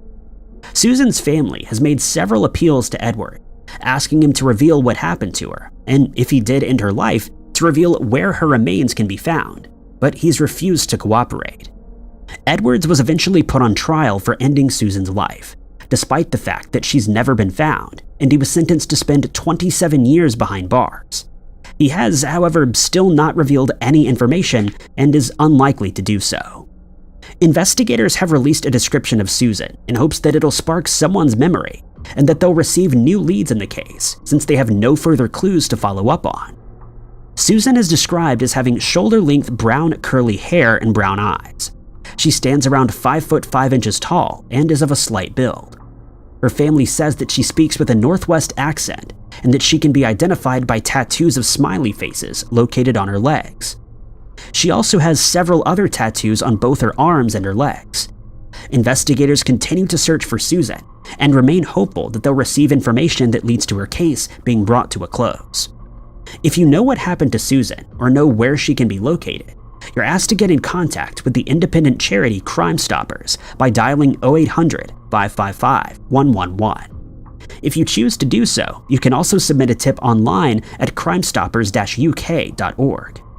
Anyone with further information can also simply dial 101, quoting incident reference LC2019-0320-0963. If you prefer to file a tip online directly with the UK police, you can do so at mipp.police.uk. Thank you guys so much for watching. If you liked this video, be sure to hit that like button. Also, don't forget to subscribe and click that notification bell to keep up to date with all of our future uploads. But my name is Ty Knotts, and I'll catch you guys in the next video.